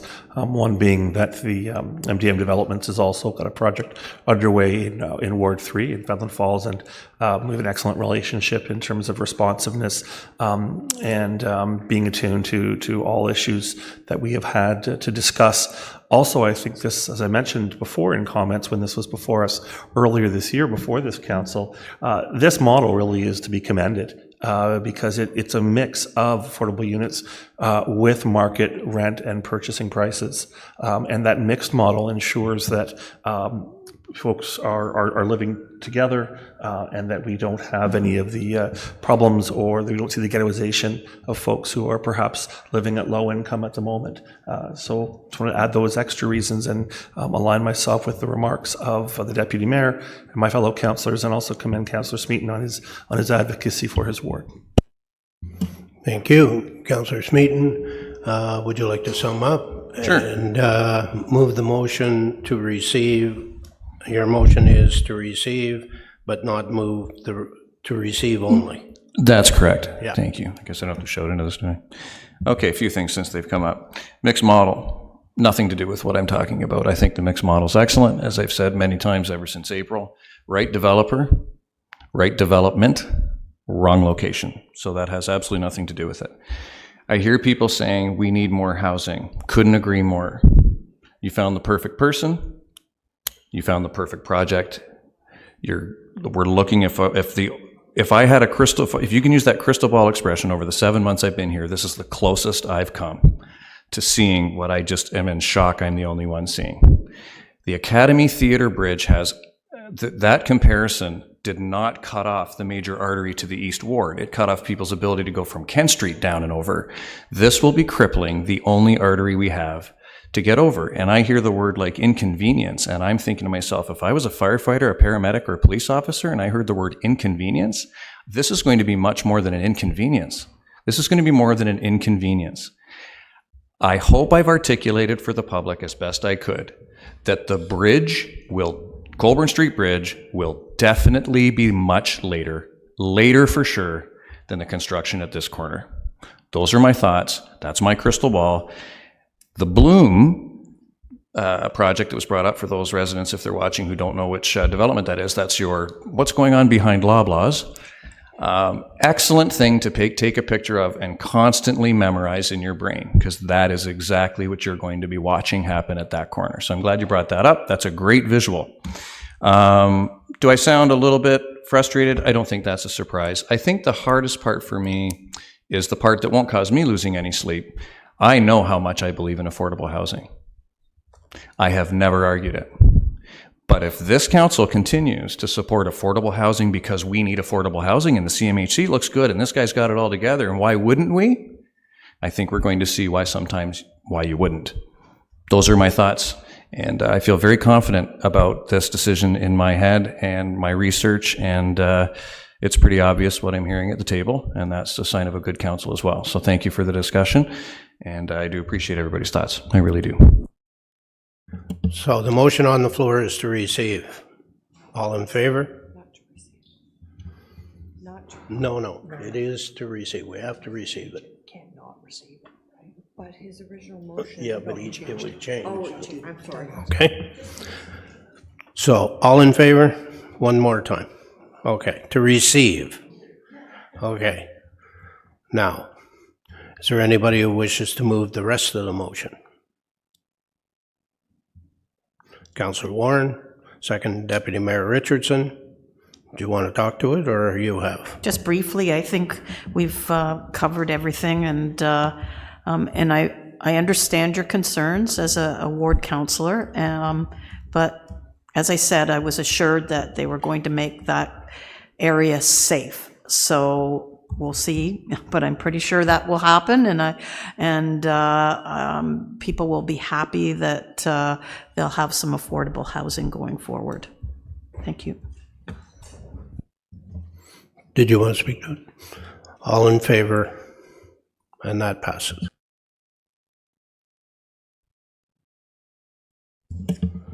So we'll move on to item 11. Item 11 is the audited financial statement and 2022 surplus disposition. We have Treasurer Carolyn Daines, and she'll walk us through how we did in 2022. Thank you, Mr. Mayor. Hopefully this works. Where am I aiming? No, it's okay. Okay, so we're going to talk about the year-end results, give you a financial indicator overview, and then talk about where staff are recommending the surplus disposition happen for 2022. Side arrow. Okay. Oh, went back. Okay, thank you. Thank you. So here are our financial results. You'll see this is the first time that you will have seen this. We have 4 different areas that we calculated surplus for. One is our general rated tax surplus, so that's our operating area. We have area rates such as OPP, Kawartha Lakes Police, we have Lindsay Parks. There's about 5 or 6 of them, and we keep those separate in order to determine if there's surpluses in them. They get transferred to special reserves. And we have our water and sewer surplus, and then our KLHHC surplus as well. They're all consolidated into the financial statements of the city. So for the general rated tax surplus, we had a surplus of 6.2 million, and of that, we have various reserve transfers that are already approved by council to happen. I don't have to come for approval every year to get these. An example of this would be the building area, where the building permits are increasing each year. This year they were about $900,000 over budget. So there's about 1.2 million going to that reserve prior to the year end. As well, there's various other areas, such as if there's a surplus in debenture, it goes here. If there's a surplus in the library, there's already a previous council motion for it to go there as well. The same with winter control. If it's in a surplus, it would go in there. We have some public art surpluses that go in there as well that are just transferred prior to the year end. For the area rated tax surplus, again, prior council motions that surpluses will go to area-rated tax reserves, and deficits will be funded out of those area-rated tax reserves if there's any money in those reserves for that certain area. We don't share surpluses in that area, so if OPP has a surplus, you can't fund KLPS, Kawartha Lakes Police, with that surplus. So it's just for that area.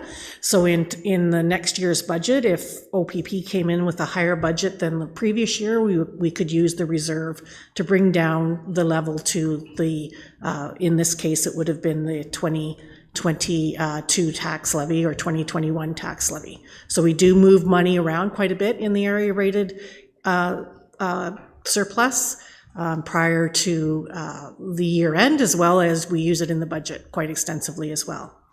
And the water and sewer surplus, it is as well put away into the water and sewer infrastructure reserves to fund infrastructure in those areas. In fact, there's, as you will see in the next few slides, there is a transfer to reserve amount already built into the water rate, so that we will be funding our water and sewer infrastructure projects with reserves rather than totally debentures, because that's where the other source of financing is in that area. And KLH came in at a net deficit surplus of 0. There was some pandemic funding still left over. They struggled a lot with move-outs and move-out expenditures in the year, so the pandemic funding was able to assist with that. So we're carrying forward into the into 2023 with a $4.5 million surplus, and we will give recommendations on how we want to put those monies away for various things. I'm going backwards again, I'm sorry. So just very high level, the tax levy corporate items area is where the majority of the surplus lays for 2022, and the majority of that is, probably half of that is our interest income on our investments. I'd like to say it was planned and I'm a genius, but that's not quite the way it happens. The interest rate went up in the last quarter of the year, so we were able to take advantage of that. We tend to, in the operating areas, we tend to just have short-term investments because we tend to need those monies for infrastructure projects as we move forward. As well, the city departments were in a surplus overall, and that's even with about $1 million deficit in the winter control area due to winter conditions, obviously. There's various items throughout those departments. There was, Manor has a surplus of $500,000. What happened there was the Manor budgeted without full assurance that they would receive pandemic grants, so the budget did not include them, and then they continued to receive them. So there was a surplus there. Waste management, there's an area of waste management, sale of recyclables where the market's very good, so there was about $500,000 over in that as well. And then the external agencies, we don't normally see a big surplus or deficit in external agencies because they tell us how much they need for the year. And so there's a $13,000 deficit there. There might have been an increase, I think, in KRCA when the final bill came in. So it's not significant at all. One big area where we do have that surplus, like I said, in the corporate items was the interest, but our SUPs are strong. They're showing over budget. We only included a $600,000 budget for SUPs, and they were over budget by approximately $600,000. So that's showing that the growth is coming to the area. You just have to walk outside the door to see that growth is coming to the city of Kawartha Lakes, but we're showing it throughout the building permits as well as the supplementaries that we receive. So then that just, the bottom there is the general tax levy surplus and the area levy deficit of the small amount of 1,806. I'm not very good at this, obviously. Okay, so next is our water and wastewater area. I just wanted to give you a high-level overview of it as well. We have the revenue comes in strong at about $400,000 over budget. DC reserve revenue, it offsets payments on debenture in this area. So it was a little under budget. We did not debenture in 2022 due to the election and the lame duck status that we had for the last half of the year, and as well as interest rates were starting to rise. So we wanted to wait and see where that was going to end up. So that's the reason why the DC reserve is a little lower. And then our expenses came in under budget as well, which helped. And the debt expenses were under budget, the same reason the DC reserve. And you'll see there the transfer to the capital reserve of 4.1 million, that's built into the rate. So that's before we recognize the surplus deficit at the end of the year. Those are part of the budget, and we transfer those into the water and sewer reserves to fund infrastructure. So that 790 will have already gone into the water and sewer infrastructure. As I said, there's no motion needed for council, as it's a motion that's already been passed. So we're going to now look at KLH. So we had a break-even position in 2022. Again, KLH has motions on from council. We're 100%. We're the 100% shareholder of KLH. So these sort of motions have to come to the council of the city of Kawartha Lakes for approval. So their surplus and deficits are transferred into and out of their own KLH reserves.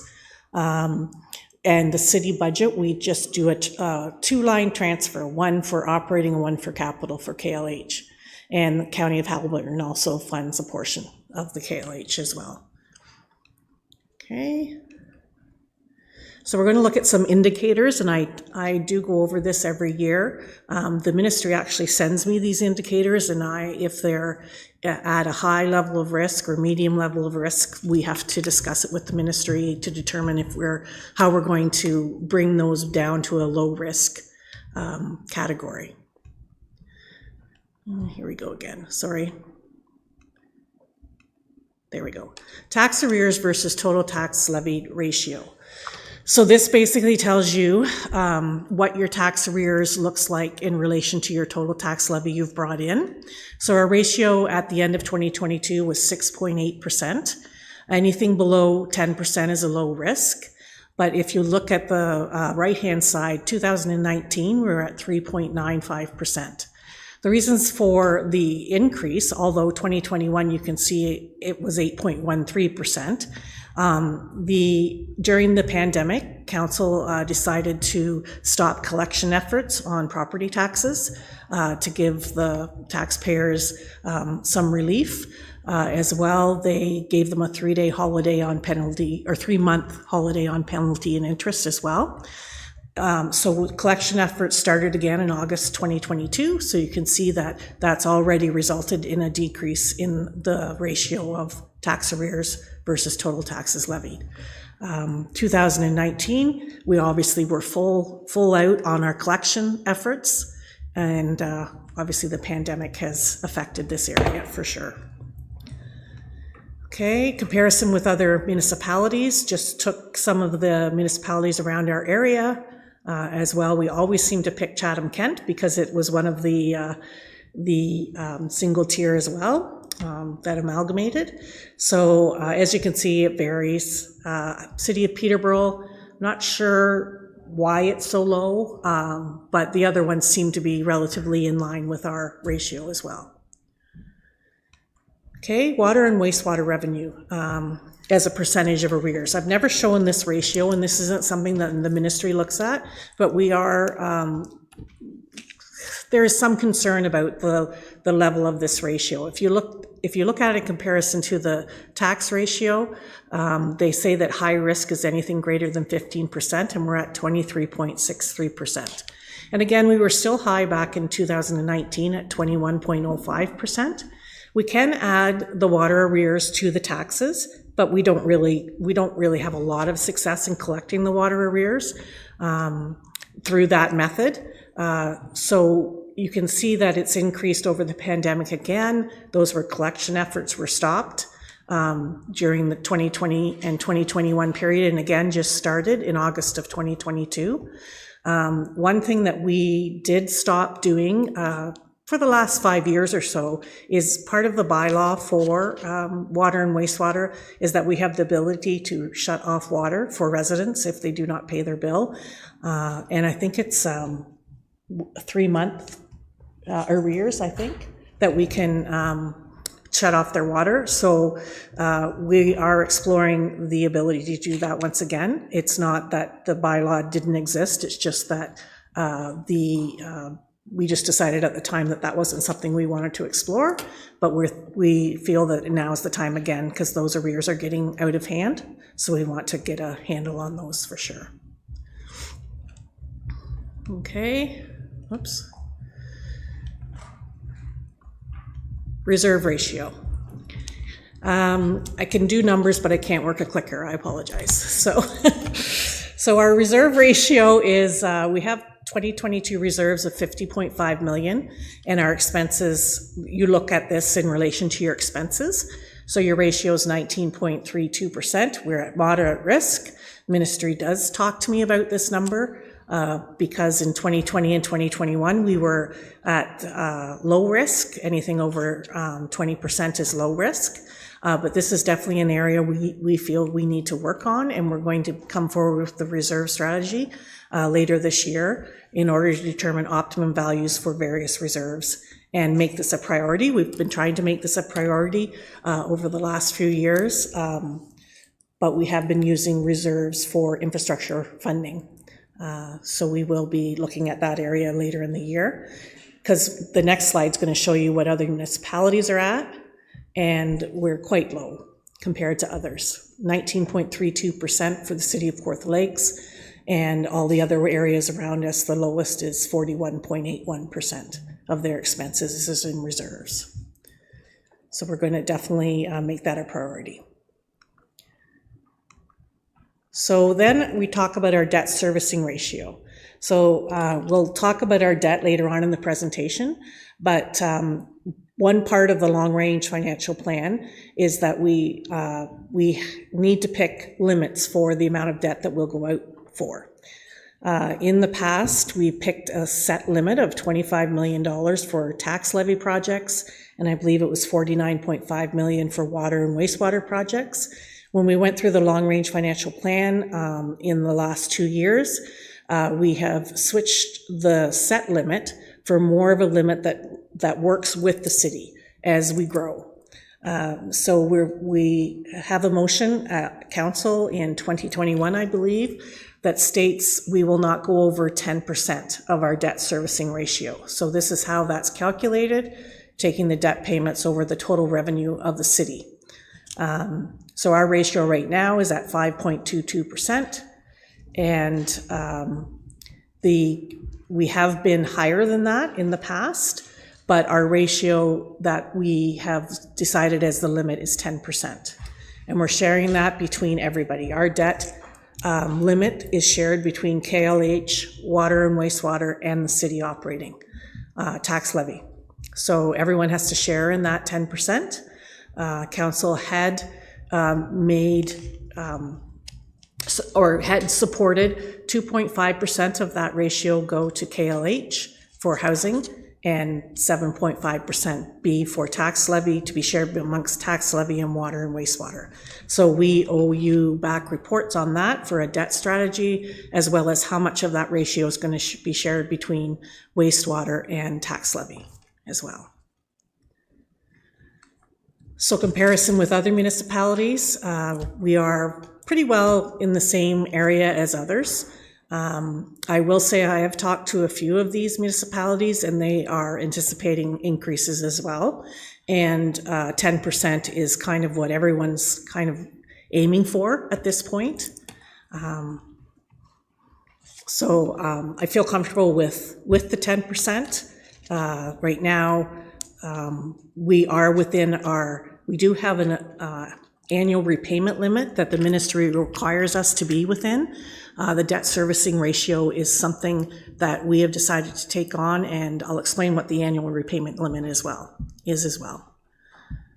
So I obviously should have got someone to help me with this. So this is the motion that the council passed in regard to the debt servicing ratio of no greater than 10%. And just wanted to verify the debt servicing ratio calculation. So what this means is we have, you look at your total revenue, you take your debt payments at 10% of that, 277 million. Our current debt payments are 14.4 million. Our debt payment room is 13.2 million. And if you looked at that in terms of going out for debenture, you could go out right now for, at 5% interest, 86 million for a 10-year term, which most of our tax levy projects are at, and 144 million for a 20-year term, which most of our water and wastewater projects are at. I didn't do 30 years. That's more to do with KLH. They use a 30-year term for their new builds, based on the fact that buildings will last longer. It would be nice if Infrastructure Ontario had a 50-year term, but they don't. They only go up to 30. So this is our annual repayment limit. So this is kind of like when you go to the bank and you want to get a mortgage and they say, well, here's all you can afford. This is what the ministry holds us to. Their revenue amount is different than the debt servicing ratio in that grants are taken out of the revenue. So our revenue for this calculation is lower than the revenue for the debt servicing calculation. So it's 186 million. So we can spend debt payments of 25% of that, and debt payments are interest and principal, 46.6 million. Our current principal and interest is 14.4. So to be compliant with ministry regulation, we can go out for 32.1 million more in debt payments. And that level of debt would be at 10 years, 208 million, and at 20 years, 349 million. Not suggesting that we'd ever go out for that much money. However, that's why we've chosen the debt servicing ratio as our guide for the level of debt that we'll incur. So we're just going to look at a few things in the balance sheet. We have the Northwest Trunk receivable, the long-term debt, and accumulated surplus. So our Northwest Trunk receivable, so this is the work that we did at the northwest corner of Lindsay in order to in place sewer works in that area in order to encourage or to get ahead of development. We haven't seen a lot of payments up until now. We have a 2021 payment of 1.8 million and a 2022 payment of only 829,000. But as you can see in the Northwest, there's quite a bit of activity, and we're anticipating both the tribute lands and the craft lands to come in this year with payment of their capital charge, which would be probably in excess of $6 or $7 million. So we're confident that those monies will come in within the next year or two. Right now, we have a 2022 accounts receivable of 21.7 million as compared to 19.7 million in 2021. We do apply annual indexing each year, so you can imagine the index rate that occurred in 2022. We had indexing of 3.2 million compared to 1.1 million in 2021. This is all around the construction price index, which was over 17% in 2022, and I believe it was only, it was under 10% in 2021. In fact, it was quite a bit lower than that, just wanted to refer to that. 2021, 7.651%. So there was a significant indexing done in 2022, which is causing the increase in the receivable. So we are going to reconcile those accounts in 2023 and send out letters to the developers that are still outstanding for payment. Okay, so then this is our long-term debt, and this is a note in the financial statements. If you read the financial statements, which probably you didn't, but that's okay. That's why I do this summary. Oh, sorry, Councillor Joyce. So I just want to make you aware that every one of these categories here has a different source of financing. So your general tax rate debt obviously is financed by the tax levy. Your water and sewer user debt is only financed by the users of water and sewer in the city. The DC debit debt is funded by DC charges because we've built infrastructure for future development. We've had to debenture some of that, so it's offset by the DC charges that are coming in. Our Northwest Trunk debt is funded by the developers, and part of that receivable offsets part of that receivable that we have for them.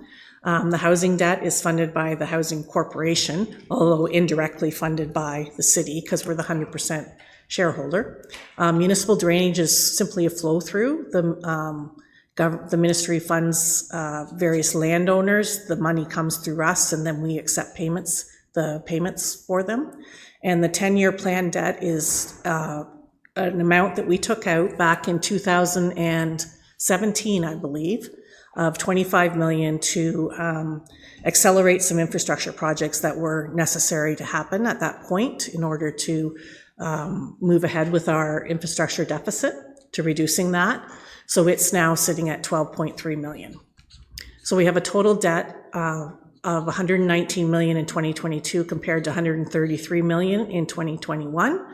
And again, we didn't go out for debenture in 2022. So we will be going out for debenture in 2023. We only debenture when a project is complete. We don't debenture halfway through a project. We wait till the project has probably 95% done, and then we debenture for the amount that has been budgeted and approved by council through the capital budget.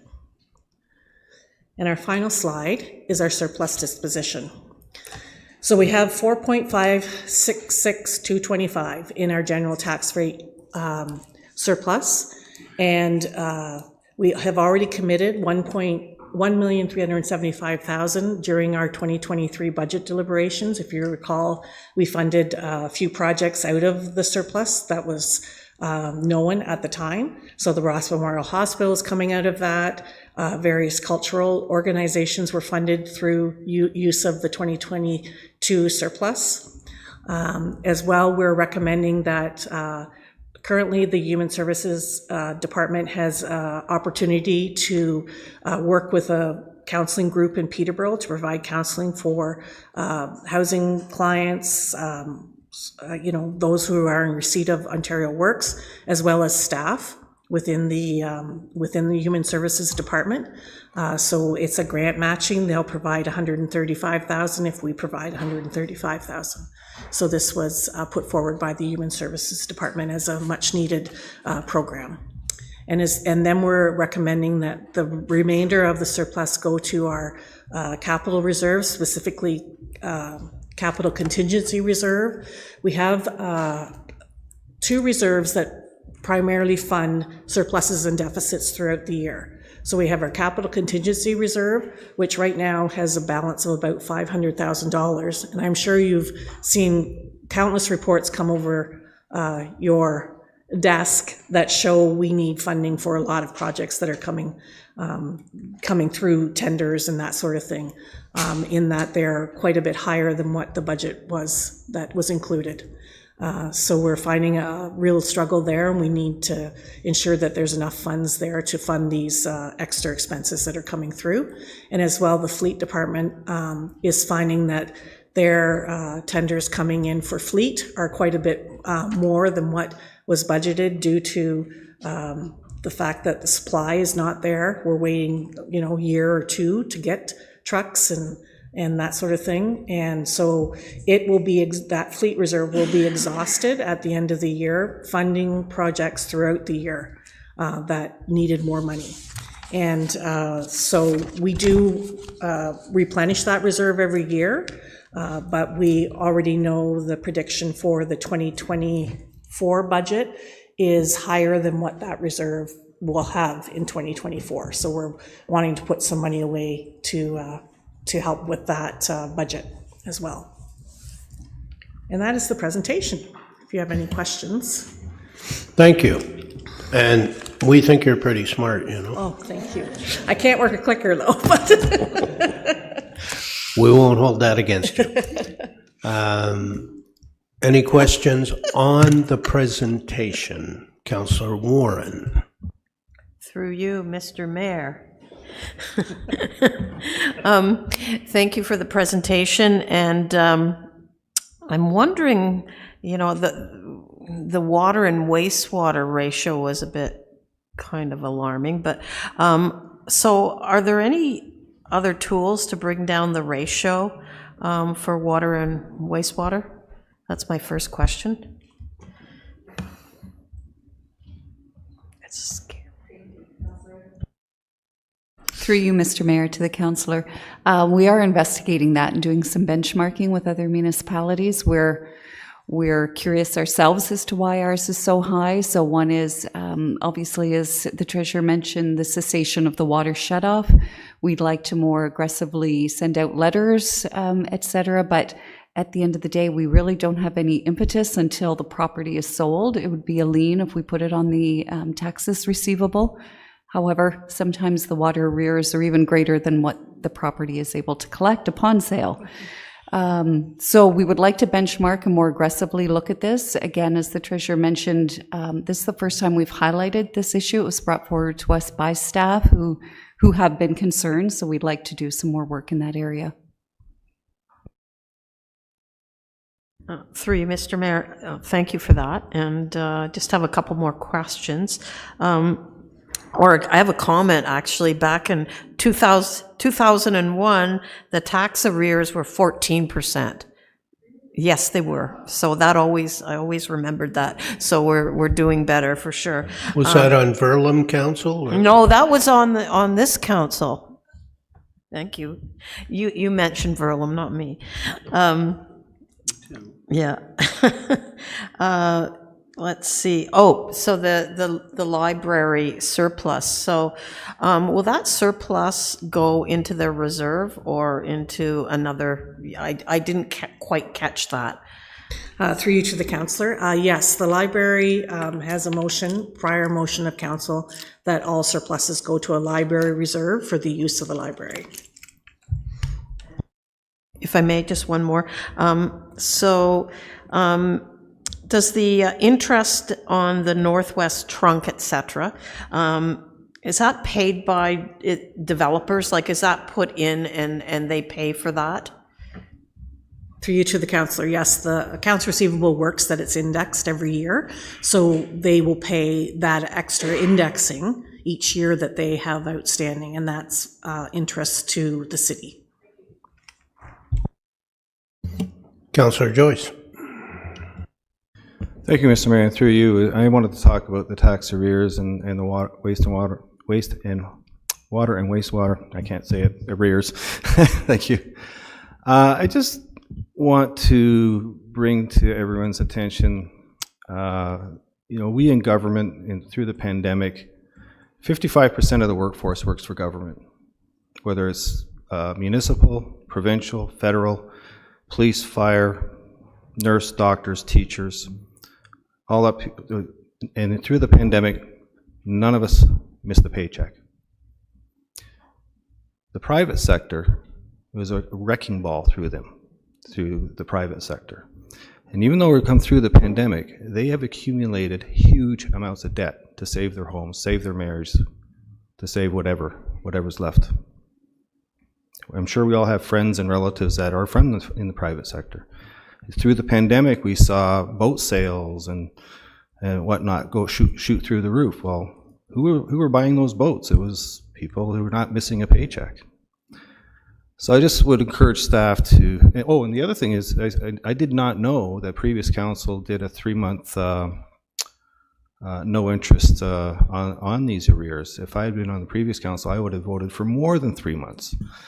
So I just encourage staff, when you're making these collections, as we should, maybe ask that question. You work for government? Really? Then you better pay up. If not, maybe be a little bit more mindful. Thank you. Not sure we're allowed to do that.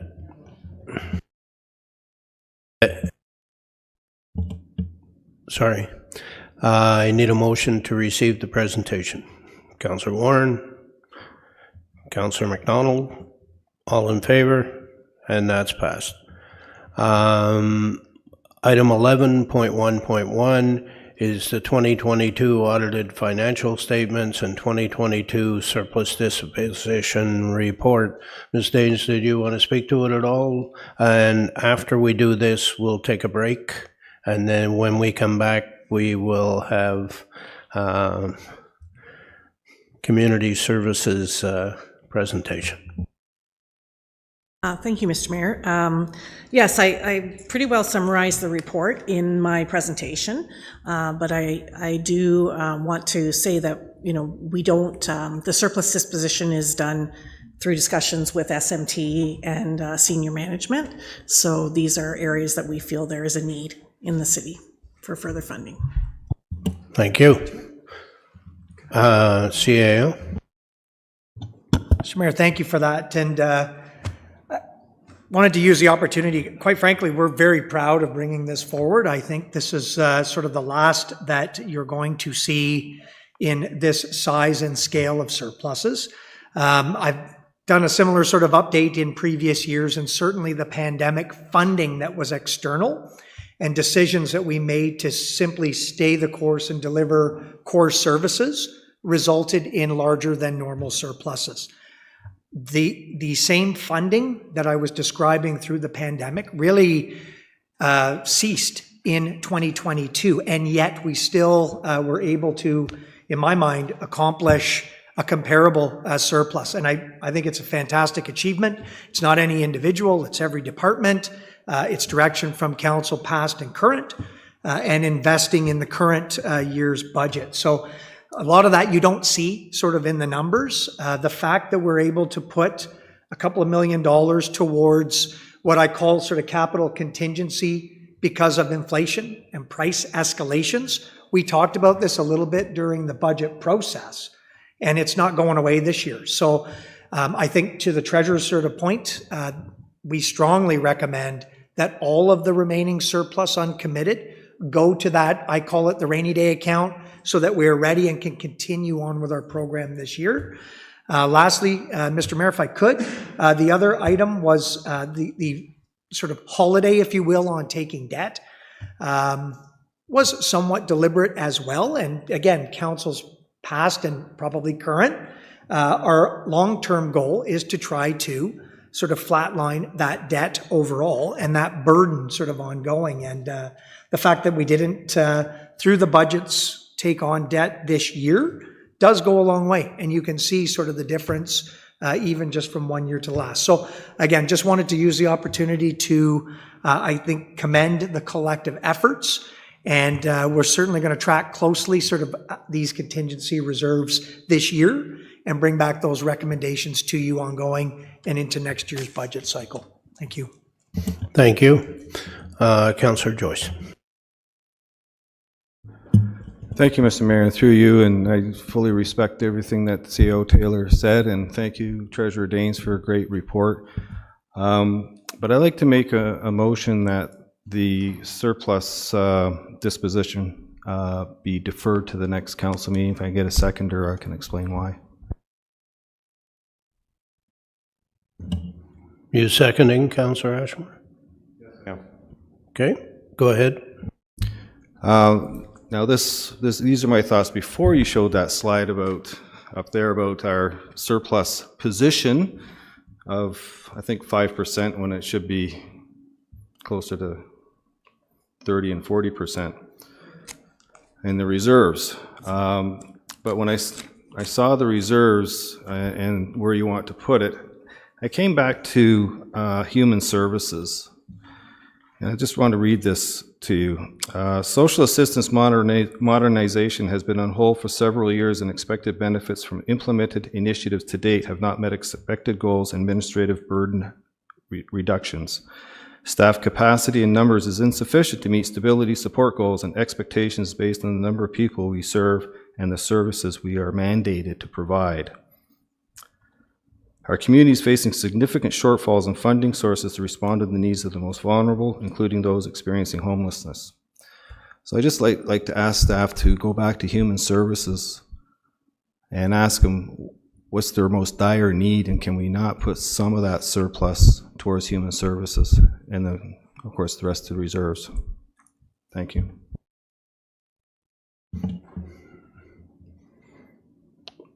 Councillor Ashmore, do you want to speak to it? Yes, thanks, and thanks for the motion there, Councillor Joyce. And the other thing is, perhaps we could look at, we talk about, the key word is emergency use of these funds, and we have Public Works and Engineering who need funds right now. They would love to have a bit more funds. We did disperse funds, I think last year, the year before, when we had a surplus, for example, Life Cycle Extension Program, which kept these roads together. Or if we hadn't have done that, we hadn't put that investment in from those surpluses, then we would have been in a lot worse shape right now. So I just think that we need to have a look at this for a couple of weeks here and decide where we're going to put these monies, because it's really important that they get in the right direction right now. We need to look at this more carefully instead of making a decision today.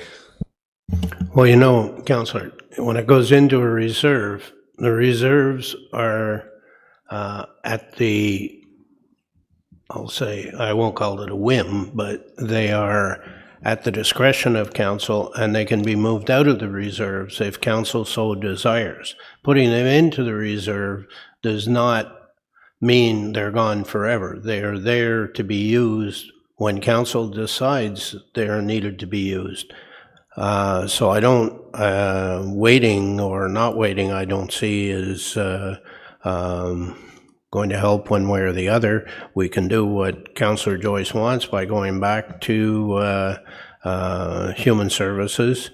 I think one of the answers you're going to get from Human Services is a lot of their programs are supposed to be funded by the province, and it is up to the province to increase their funding in order to take care of some of these things, and they haven't done so. And it's the same argument we get with healthcare when we fund healthcare issues, as we should, because they're our citizens, but it's basically a responsibility of the province and the federal government. And I think that we need to be careful of what we step up to the plate for, because we could find we own it forever. Those are my thoughts on it. Anyway, CAO, did you have something to say? If I could, through you, Mr. Mayor. And again, I think maybe alluding to the fact that the surplus that you're seeing today, the disposition is the net surplus. But I can tell you that in order to balance, to get to that net surplus, there has been substantive investment and reshifting of whether it was provincial pandemic funds, one-time funding, or I'll say balancing the bottom line and the individual budgets. You're asking so specifically in Human Services, but also in other areas. And it is reflective in the 2023 budget that you passed and the reliance on those. So there was an expansion and investment in the housing area. There is staffing investment that has occurred in the social services area. That will continue into 2024. So I just didn't want council to walk away thinking that there is a need there and it hasn't been addressed. I think it has been extremely well addressed in the current conditions. And to the mayor's point, I'll just note that the contingency reserve and other reserves are there for that reason. It's so that if council does see a need to invest somewhere, you have those funds accessible. So the recommendation essentially is put it into those reserves so that you can make decisions on how you want to apply those. In this case, it's leaning predominantly on capital, but we do have operating contingency reserves that, again, you have the ability to access if you want to accelerate investment. Deputy Mayor Richardson. Thank you, and through you. Actually, I was just going to ask Councillor Joyce for some clarification on that extension, because, you know, in my term of council life, you know, we've been through the pandemic and we had to make some really hard decisions really fast so we could save some money.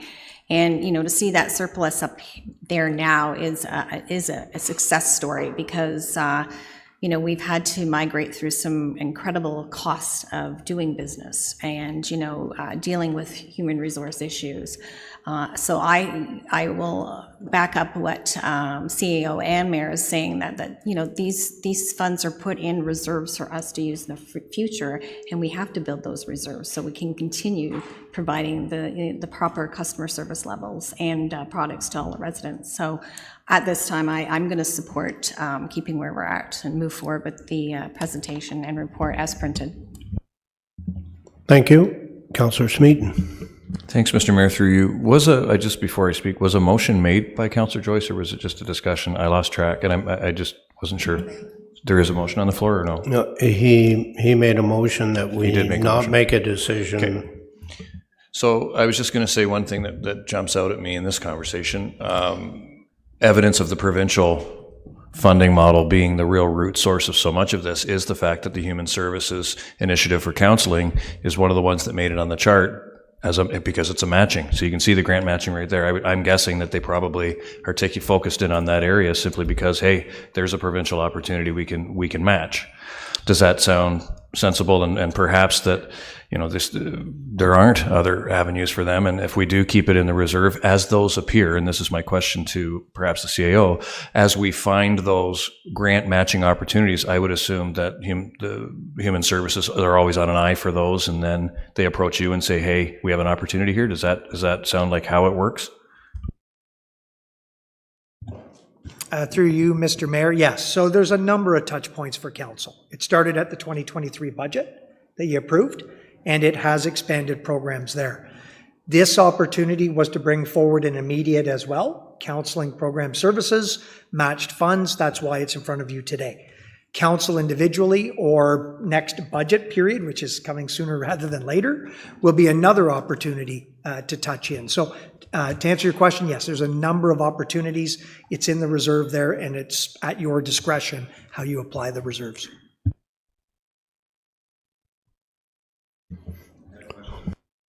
I had a question that was outside of this conversation, so just keep that in mind when this is finished. Thank you. Okay. Councillor Warren. Thank you, Mr. Mayor. I'm sure that all of the senior management team were together making this decision, and the director of Human Services would have been part of that too. Is that correct, the CAO? Yes. So just another point is a lot of this is provincial mandate, and you're correct, Mr. Mayor, that some of the funding needs to be increased by the province, and I, as chair of the JAC committee and the vice chair, wrote a letter to the province asking for increased funding. So we'll see what happens. Thank you. Thank you. Councillor Perry. Thank you, Mayor. And just to speak to Councillor Joyce's point, you know, in normal times, certainly we would, you know, put surpluses back and you know, proceed as recommended by staff. But as I said in opening remarks today, we're not in normal times these days. And emergency and crisis funds are our job to address as putting the people into these decisions. And we have a roads crisis, as Councillor Ashmore mentioned. We also have people who are vulnerable, as Councillor Joyce mentioned. And if not seizing the opportunity now to provide direction by council as to where surplus funds under these unique circumstances would go, I would ask then where?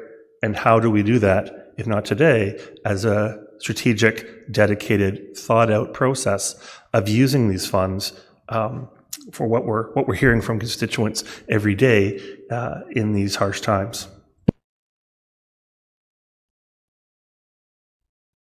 Was that a question to somebody? Yes, sure. Who here would be the most procedural expert to answer that question? Probably the CAO. That's to the CAO then. So through you, Mr. Mayor, I guess firstly, there's a number of processes that you obviously inform. I really would suggest, again, or reiterate the annual budget process. It does include sort of access to reserves and provides recommendations on levels of service. That's kind of the standard process. Again, the recommendation today is to put monies into reserves so that you can access them in year, essentially. So there's a number of processes that you can do. One would be a motion, a direct sort of a memo. So you have a memo process, your council peers agree, you refer something back to staff, ask the question, what does the department need, or get better information on a particular program. This touch point on the annual sort of surplus is another step in the process, and I would suggest that's why you have some recommendations there that, at least from what collectively we've seen, the recommendation is put it in capital, because capital is coming at 20% surpluses every time we put something out and get something back. So that's truly the rationale or reason for it. But for sure, you at any time as an individual sort of council member can bring up a request and get direction as a group to look at a particular program area and what would be funding options and how we could expand on those. Great, thank you. That's very helpful. Perhaps we could discuss a coordinated approach rather than a single councillor memo, something for us to think of as councillors given these circumstances and the day-to-day that we find ourselves in. I mean, as councillors and mayor, we have authority over the budget. That's our prerogative. And so I would, thank you for the response for consideration. Councillor Joyce, do you want to sum up? Yes, thank you, Mr. Mayor, through you. The reason I went this way, when we were given this budget book to go through the 2023 budget, this page 131 really spoke to me. It almost seemed like a cry for help. So it was great to have a surplus. I commend the staff on getting there. In fact, I commend the staff on these financial statements. By the way, Treasurer Daines, I do read them, and actually I wouldn't mind to get the accrual notes on, where is it?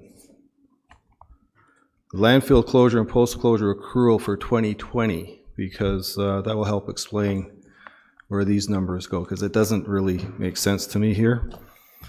So that's all I have to say. Thank you. Is everybody clear on the motion? Receive and approve the financial statements and then balance. So the motion is to receive. My motion is to defer. Well, we shouldn't have had the discussion then, because a motion to defer, the only thing you can do is time. Yeah, to the next council meeting. To make which a is the decision end of July. Yeah. Okay. It's just going into reserve either way. No. Not until you approve this. Right. Yeah. Sorry, and you also need to at least receive and approve the statements. Then if you want to deal with the surplus. Yeah. So you're receiving and approving the statement, and you're deferring the decision to put it into reserves. Yes, asking staff to have a conversation with Human Services that perhaps some of this can go into operating in 2023. Okay. Sorry. So maybe you should split it. Do the receive and the statements, and then as a follow-up motion, because. So we'll do the receive and the statements as one, and then we'll do the other as a follow-up. Okay? So are you moving that, the receive and the statements? I'll move to receive the statements. Okay. Councillor Ashmore, are you seconding that? Okay. All in favor? Okay. Now the motion is to defer the decisions to disperse the funds into the reserves until the next council meeting. All those in favor? Motion's defeated. Can I have, does anybody want to move it as printed? Councillor Warren, Deputy Mayor Richardson, all in favor? And that's passed. We'll take a break for 10 minutes. Come back at 3:40, please.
Okay, folks. Our next item is item 11.2, which is Customer Service and Community Hubs presentation. Director Shanks. Thank you, Mr. Mayor. And first, I guess I can happily say that Manager Babcock and myself's total IQ must total higher than our treasurer, because Sarah is actually doing the clicking of our slideshow presentation. So I'll just give a quick overview of what we're doing today, and then I'll turn it over to Steve to lead some of the slide deck. We are going to switch back and forth. And I know that Manager Babcock, while he's not a seasoned veteran with the city, I'm certainly not going to say he's a rookie, but many of you may not have actually met him in person.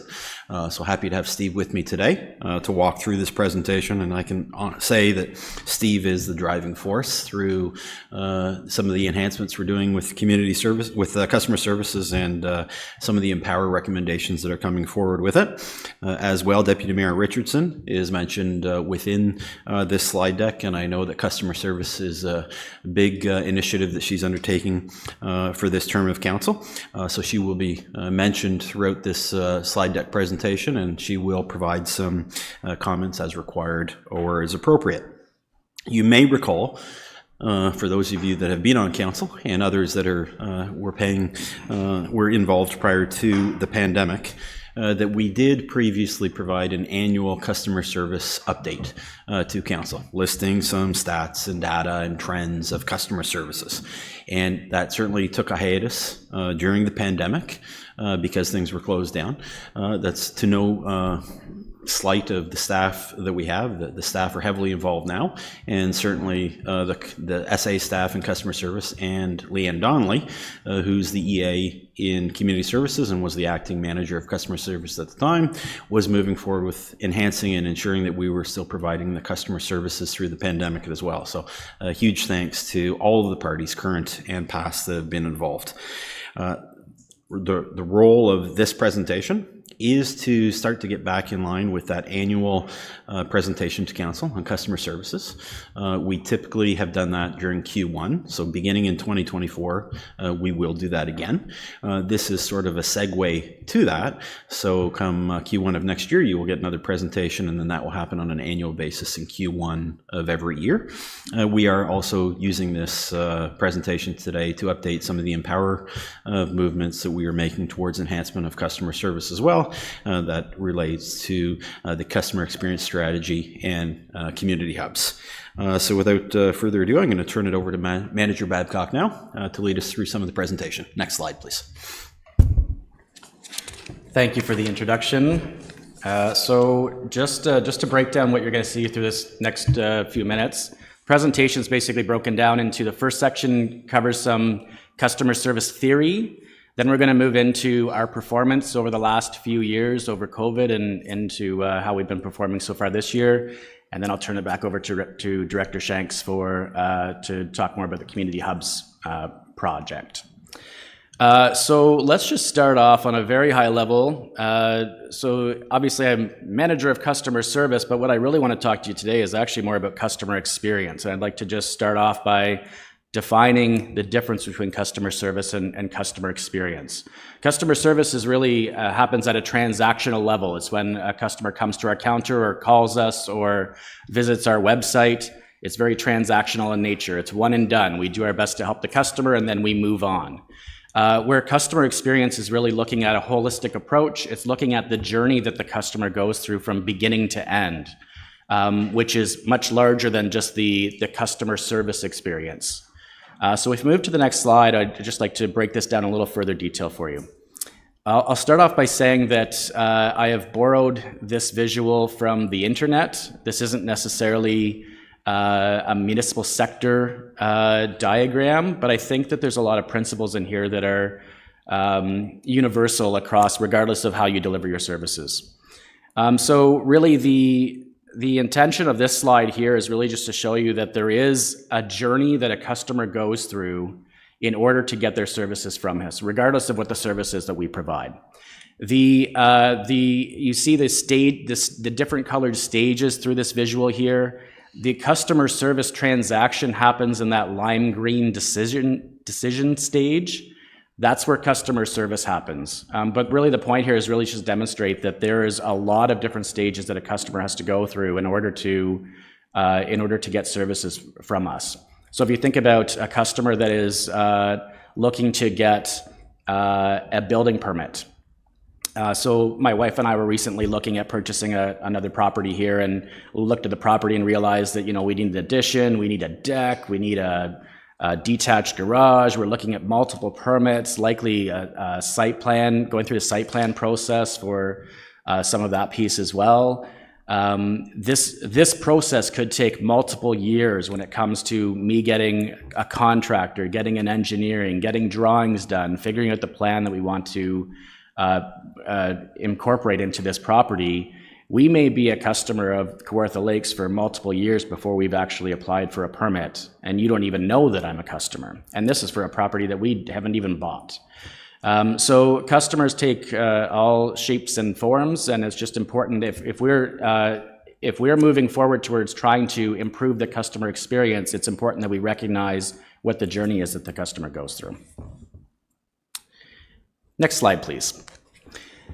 So one of the main differences between the private sector and the municipal sector is that the private sector really pays close attention to the customer journey because it hits their bottom dollar. The better that they can recruit customers and retain those customers, the better opportunity they have to drive their bottom dollar, their profit margins. We're a little bit different in the majority of services that we provide across the city aren't necessarily driven by profits. And so there's a lot of debate about, why it is that we want to pay attention to the customer journey and why we want to improve the customer experience. And really what it comes down to is, even though we're not driven by profits, we do have an objective, and what we're trying to do is we are trying to build trust and confidence in the services that we provide. So this visual you're seeing here is what's referred to as a public sector value chain. I'm going to give some credit to my former colleagues of the City of Burlington. We developed this about 7 or 8 years ago. It was taken from some research that we did. But basically, it kind of starts in the middle in the square boxes there, just recognizing that regardless of what department or division you work in at the City of Kawartha Lakes, you deliver a service. You may be delivering an internal service, so if you work in our IT department or our people services department or our finance department perhaps, your primary customer may be internal staff, and that means you're delivering an internal service.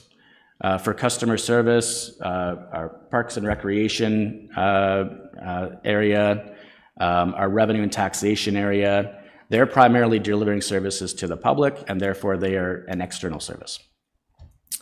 The main point of this slide is to demonstrate that the way that the services are delivered impacts our customer satisfaction, and the better job we do of satisfying our customers builds trust and confidence in the community.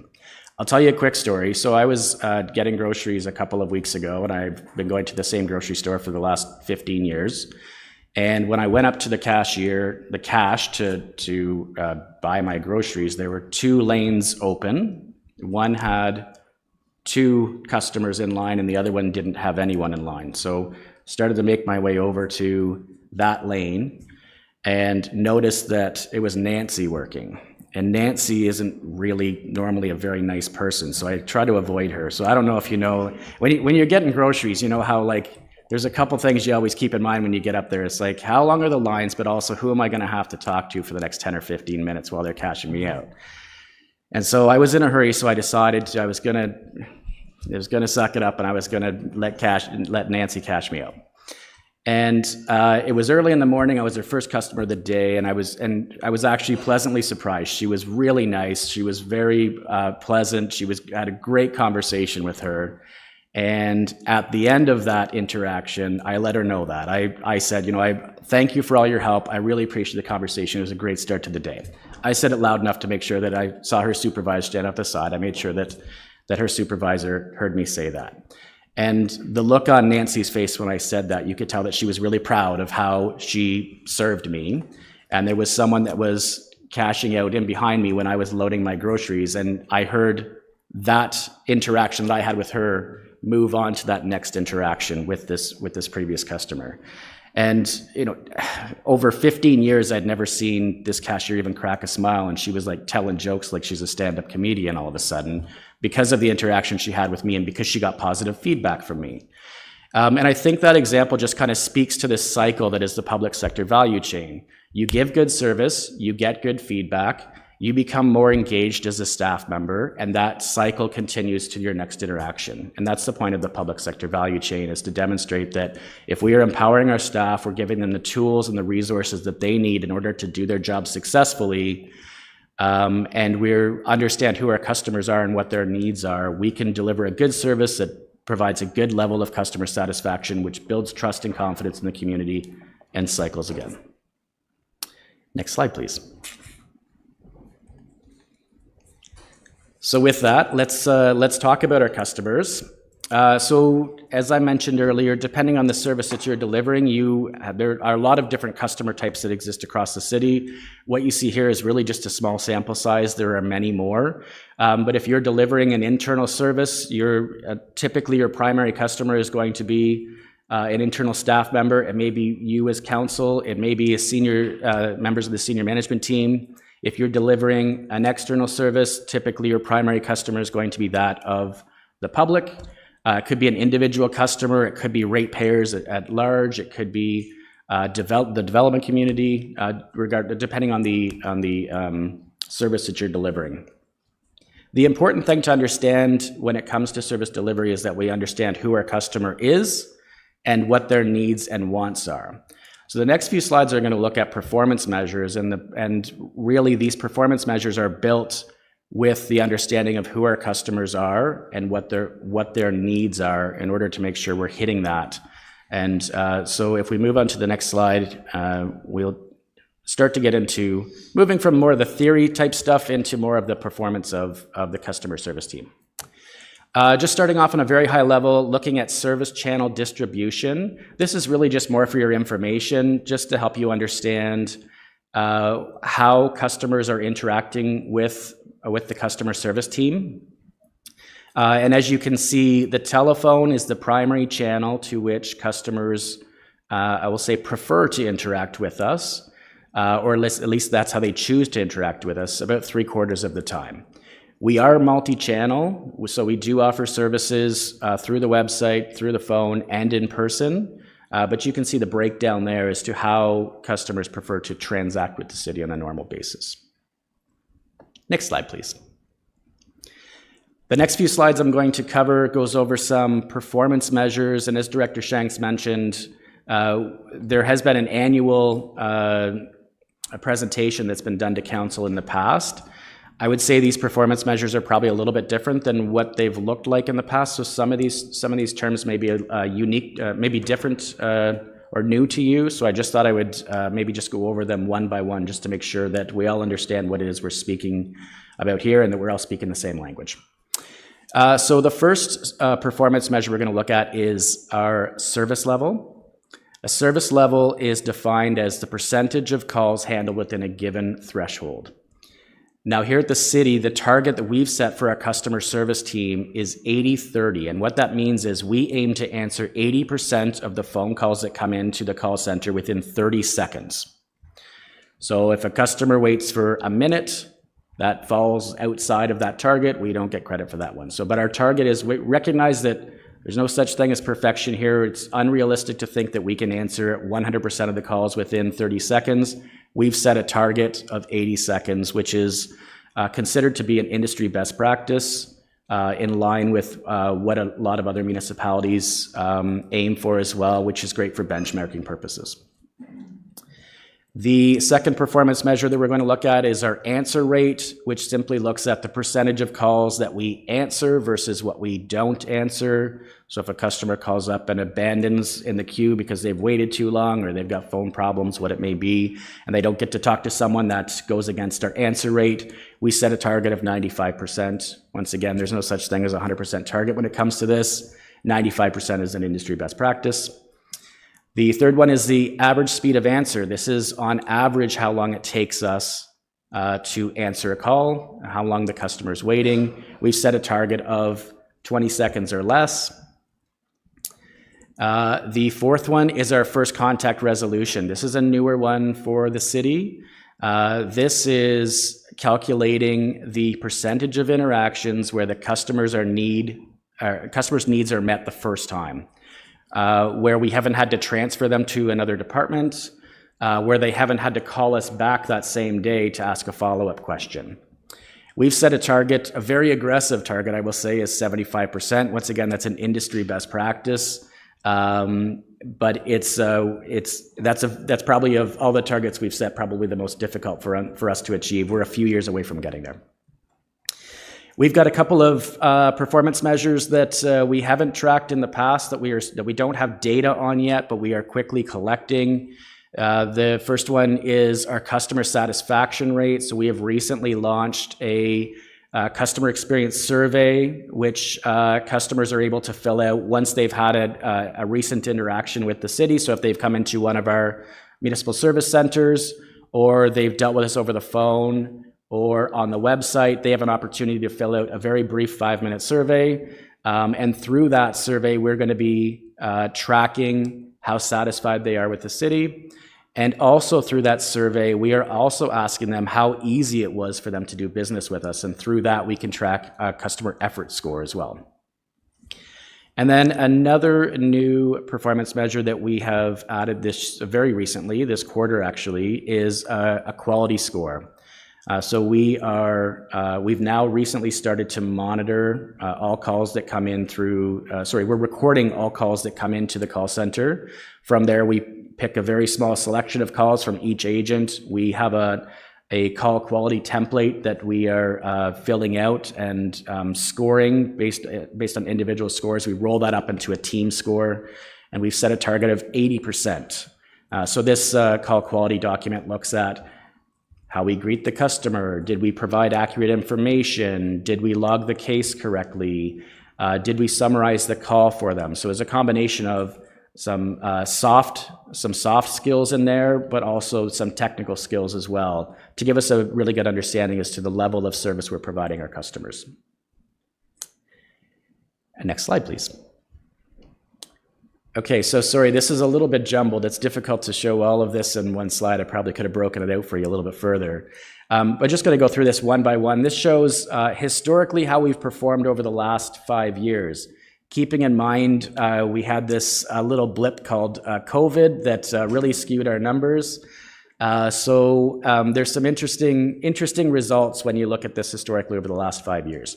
So starting up in the top left corner with the average speed of answer, if you recall, so the red line is our target set at 20 seconds.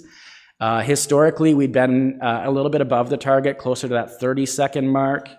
During COVID, we actually fell quite a bit below our target, and that was a result of we had closed some of the service centers, and staff that typically would be dedicating a certain percentage of their time to providing front-facing in-person service were able to dedicate more time to the phones. And as a result, we had some good resourcing and were able to perform better when it comes to our performance measures. So we actually did fall below target for 2021. As you can see, kind of sliding back up towards that target for 2022. For 2023 and beyond, we plan on being right around that 20-second target, which is exactly where we want to be. With some of these targets, it's great. I would love to be able to brag and say we're sitting at 10 seconds, but that means we're over-resourced. It means we're spending too much money in order to provide the level of service that's required. So really with a lot of these, our goal is to really be as close to that red line as we can be. Moving down to the bottom left-hand corner, looking at our answer rate percentage.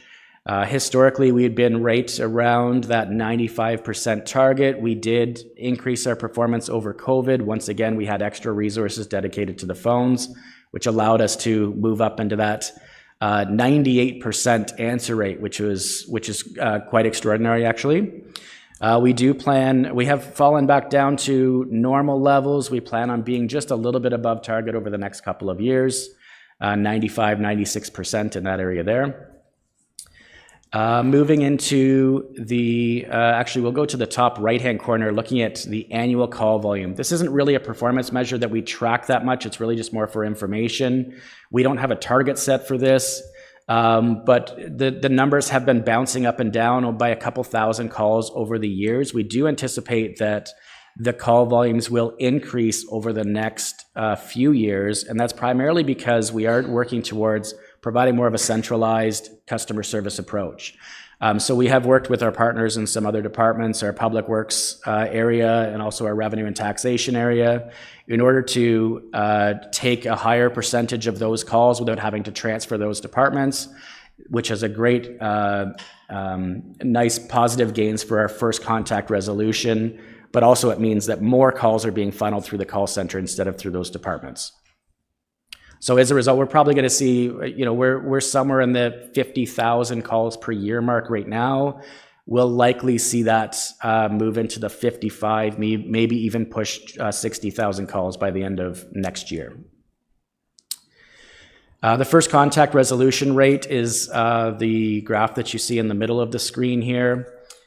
As I mentioned, it's a fairly aggressive target. You see the green line set at 75%. Historically, we've been in the 30s, and simply that's just because it's not really something we've paid great attention to. It's kind of difficult to collect the data, and it's not something we had been doing before. But similar to the call volume measurement, one of the reasons why we're seeing some great gains here is simply because we are holding on to a greater percentage of those calls in the call center, rather than transferring them automatically to the public works queue or transferring them automatically to our revenue and taxation department. The team is now more equipped to be able to handle a greater percentage of calls, which is having a great impact on our first contact resolution rate.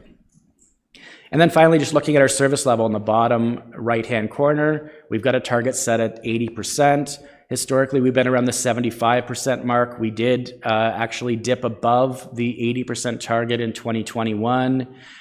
Because of the new volume of calls that we're taking, we do predict that we're going to drop a little bit over the next couple of years until we stabilize our resources to align with the call volumes that are coming in.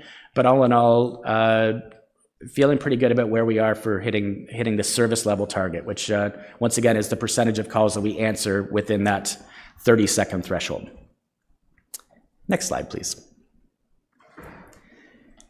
So same performance measures, but rather looking at over a 5-year trend. We're just looking at this over the first quarter of 2023.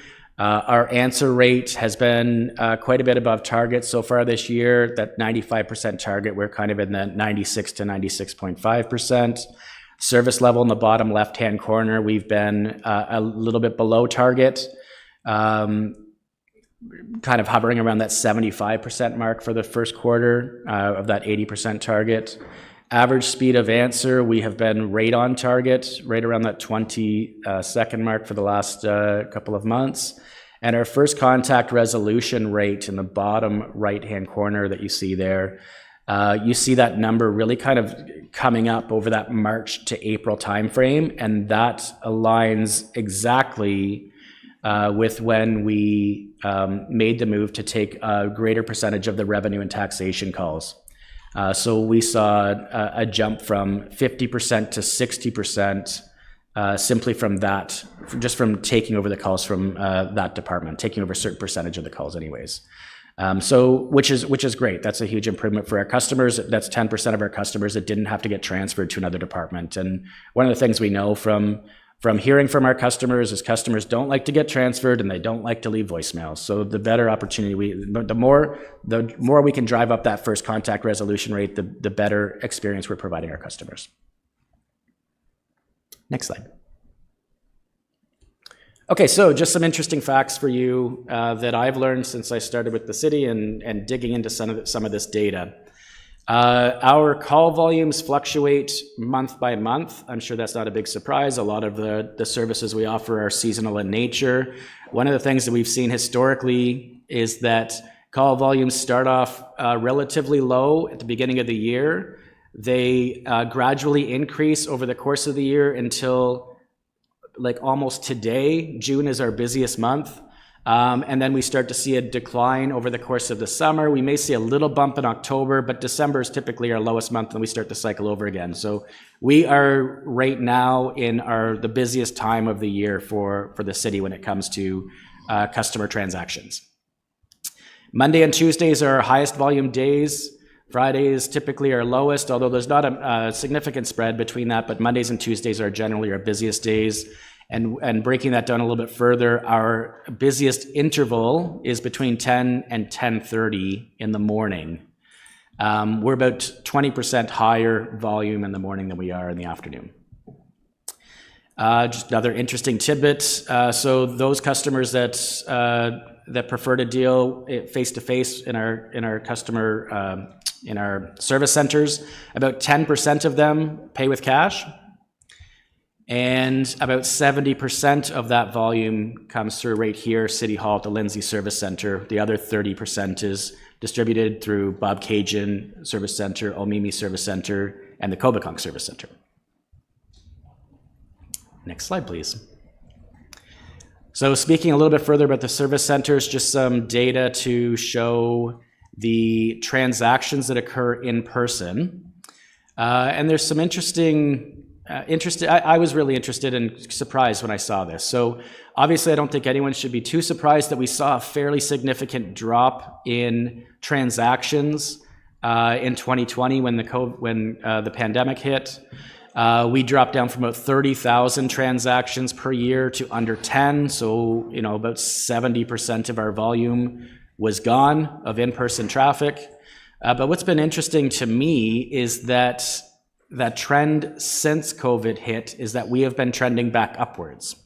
And it's very difficult to predict where we're going to end up. So I don't know if 2022 is a cap. I don't know if we're going to continue to see this number increase as our service centers have reopened.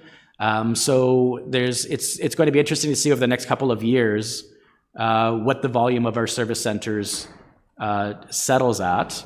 And this is a very important indicator for us because, of course, there's questions around, do people still want in-person service delivery? And what this is telling us is yes, people still prefer that method. And we don't know exactly how many people at this point. We need to let these numbers settle out before we make any serious, drastic decisions on next steps for our service centers. Next slide, please. And I'm going to pass it over to Director Shanks to talk about the community hubs. Thanks, Steve. I'm going to give Steve's voice a break. So I'll talk about community hubs over the next 4 slides. This is a slide that you've seen before. I believe CEO Taylor presented this to council when he was talking about our Empower program. But again, it just highlights really the number of services that we offer to our ratepayers. There's over 200 services that we provide. You've heard that. One of the keys to that is that we can sort of compile them into a group of 50 tasks because while they're similar, they're different. But the intent through community hubs is to try to streamline them. So at the very least, we're doing tasks the same. It makes it easier for both our residents and for our staff to provide the various tasks that are similar in nature. You'll see the breakout of the phone calls that we get. And then from a pure community hub standpoint, I know Steve talked about it, council's aware. So this really kicked off in the new year as we transitioned the Lindsay Service Center from 180 Ken Street up to City Hall. And we've created some new partnerships or some enhanced partnerships with libraries and other stakeholders to provide some services for us, and we will continue to do that. It is important to note that certainly there was some nervousness, anxiety about moving the service center from 180 to City Hall. Certainly it was seen at both the staff level and the public level, but I think I can comfortably say and happily say that the transition has been smooth and people are getting accustomed to it, and it seems to be a welcome change both from a staff and public level. We are also providing, we talk about partnering with the libraries, one of the big issues as we moved the service center in Lindsay from downtown up to City Hall was about the transit tokens. The Lindsay Library agreed to take on that service so that transit users still can have their service provided to them in that 180, 190 Queen Square block that we refer to. Next slide, please. This really just talks about, from a community hub model, what it is, what the intent is, so I'm not going to go into too much detail. It really is just trying to provide central access points with a full range of services. And as Steve mentioned, taking some direct communication from the ratepayer into the customer service, so we can allow those other departments, Public Works, Rev Tax, others, to more streamline and do the specialty work that they do. So providing them more opportunity to do those things so that the customer service team can answer and deal with those general inquiries at that one-stop shop kind of thing. That is one of the things that we're measuring now. And you'll see that, from a city perspective, service centers, libraries, and down the road, arenas and community centers will be what we're focusing on from a community hub standpoint. Next slide, please. I talked about the move of 180 Kent Street, Lindsay Service Center up to City Hall. It was the first major step. Steve talked about the general inquiries shifting to the customer service team from both Public Works as well as Rev Tax, how that's been a positive, and it's really improving our first contact rate standpoint, so that's very good. I talked about how we're going to continue on with city libraries and expanding some of the services that we provide out of that. So CAO Anderson and the library board has been involved with that. There's some technological things we're going to have to see about how we can do that from a Moneris time standpoint or the standpoint or whatever method and system we're using at libraries to be able to do that. So those are on our agenda. And the last part, and this is not a tomorrow thing, this might be a few years down the road, but we're looking at how can we look in the community and improve gaps? Can we use technology?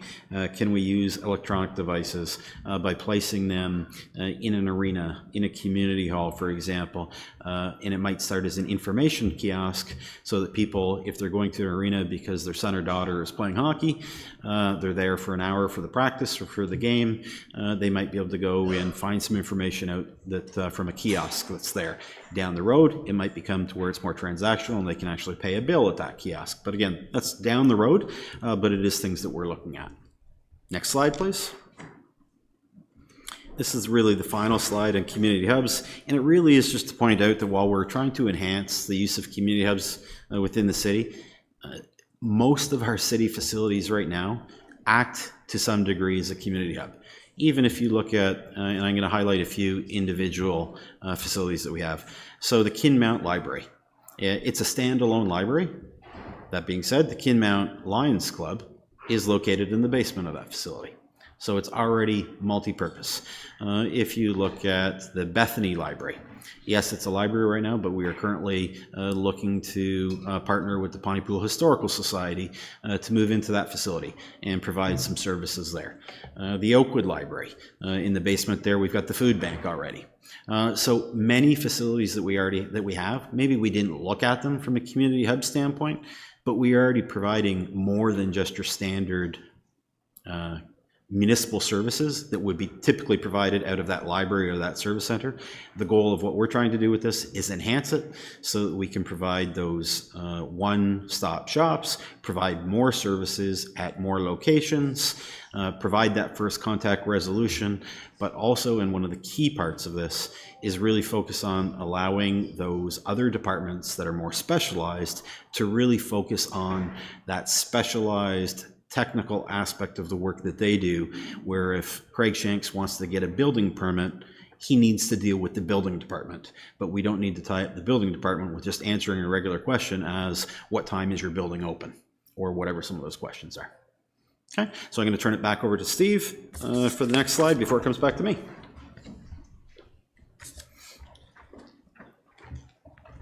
So one of the pieces, as Director Shanks mentioned, about the Community Hubs project is the development of a customer experience strategy. And so this is something that we are going to be, we're in the process of developing now, working with, partnering with our communications and marketing team to develop a strategy that will set the stage for where we're going to head for improving customer experience for years to come. Through this, we've developed a I would say everything we've got at this point is draft, so keep that in mind. We're certainly open to feedback at this point, but the vision that we've established at this point is that we build trust and confidence with our customers by ensuring municipal services are accessible and convenient across all service channels. Service interactions provide a positive customer experience because we are empowered to go the extra mile. And what this vision really means to me is that regardless of how our customers choose to get service through the city, that the level of service that they get is going to be the same. That means if you want to access services online, you should be able to do everything that you can online. You should be able to get that same service at one of your municipal service centers or calling us over the phone. There shouldn't be disparities depending on what channel is your preference. You should be able to get all of the services regardless of channel. And then the values that we're establishing, that we're working towards, is that we have a customer-centric approach, that we're always looking customer first, that we're using innovation and data to make key business decisions, that we act with integrity, that we're working smarter, not harder, which means to Craig's point about using technology to our advantage, and also that we have a one-team approach. We understand that the customer service team at the city right now is only as good as the partners that we have both internally and externally. So we work very closely with a number of different departments in order to support their service delivery, and that one team approach is critical in order to providing a good level of service for our customers. And I believe next slide, and we're going to turn it back over to Director Shanks. Thanks again, Steve. And so the next part is, you heard me talk about Deputy Mayor Richardson, and one of her initiatives for this term is around communication and customer service. So again, to be fairly quick with this slide, some of the focus here is about, as I said, communication with the public, finding out what's important to the public, determining the best format and method that the city is using to connect with the public, finding out what enhancements and effectiveness is desired or required by our ratepayer, and then really how that all builds up is understanding the issues and the knowledge that the city has in regards to customer service and what our customers truly want from a public perspective. Next slide, please. And this slide talks a little bit further about that, and this is really just the scope of how Tracy, Deputy Mayor Richardson, is going to come about putting her objective in place and work with staff to be able to get out to the public and try to achieve this initiative that she's looking at. So I'm going to turn it back to Steve for the final two slides, and that will wrap it up. Thank you. We are almost done, I promise. So just next slide, please. So just summarizing with next steps. So as Craig mentioned at the beginning of the presentation, normally we have a cycle of coming to council at the first quarter of every year to give you an update on how we performed the previous year. COVID kind of set us off course a little bit, and we're bringing that back on track. So you can anticipate we'll come back to you during quarter one of next year with an update on a full year of this year's performance. We are working with the Deputy Mayor to do some a public education campaign to give a better understanding of the services we offer and how best to get those services. And then we also have a number of initiatives through the Empower program that we are moving forward as quickly as possible.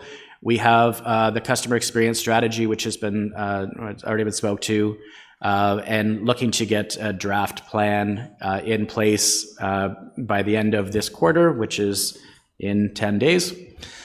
Also looking at, so we have a strategy to modernize our service centers. I don't know, for those of you that have been in one of our service centers recently, I'm putting together a strategy. I really want, when someone comes into a service center, that it's a space that they can be proud to walk into.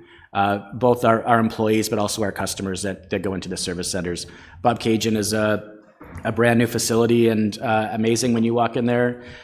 Some of the smaller service centers need a bit of a facelift, and that's what we're planning on doing over the next year and a bit, is modernizing the service centers, making sure that the amenities in the service centers meet our customers' needs, and also are spaces that customers and staff can be proud of. The next one is really evolving. Sorry. Yeah.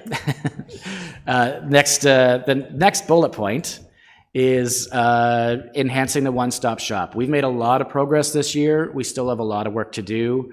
There's still a lot of services that are decentralized at this point, and there is an opportunity to continue the work to make sure that when a customer calls us or comes to a service center or goes online, that they get the services that they need without having to bounce around. And like I say, we have made a lot of progress, still a lot of work to do.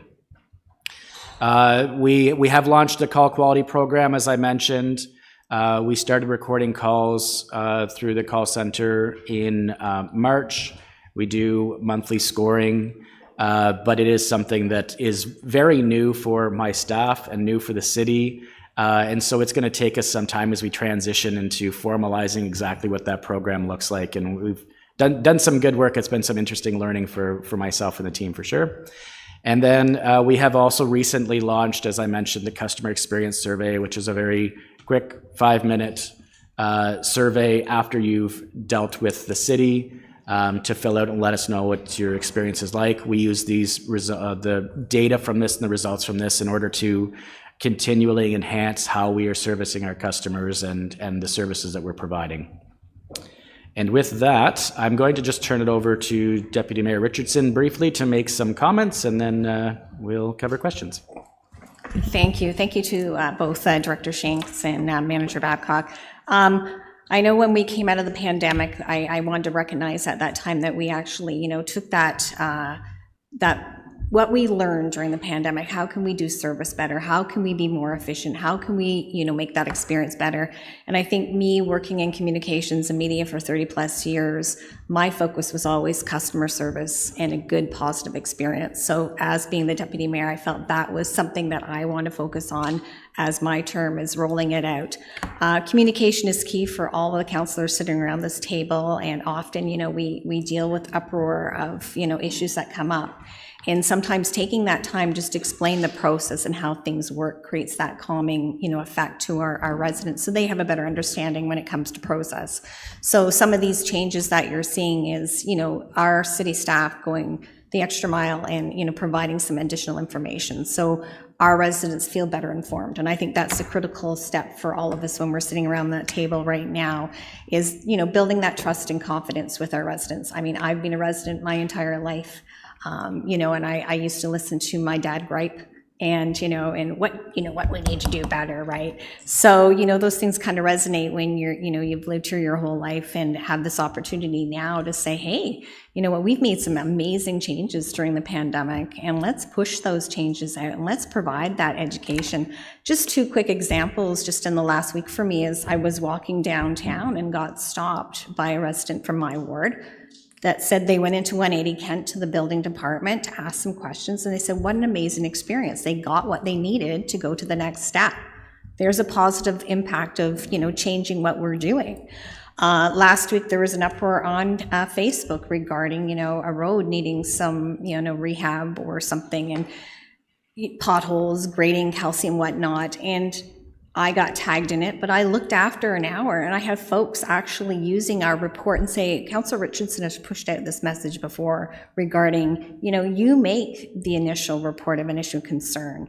And I got a response back 2 weeks later, but the resolution came through. So we are making steps with what we've done in the last few years. So what I want to do is push that education out. And I think all of us sitting around the table want to be able to do that too, because we have brought the level of service up.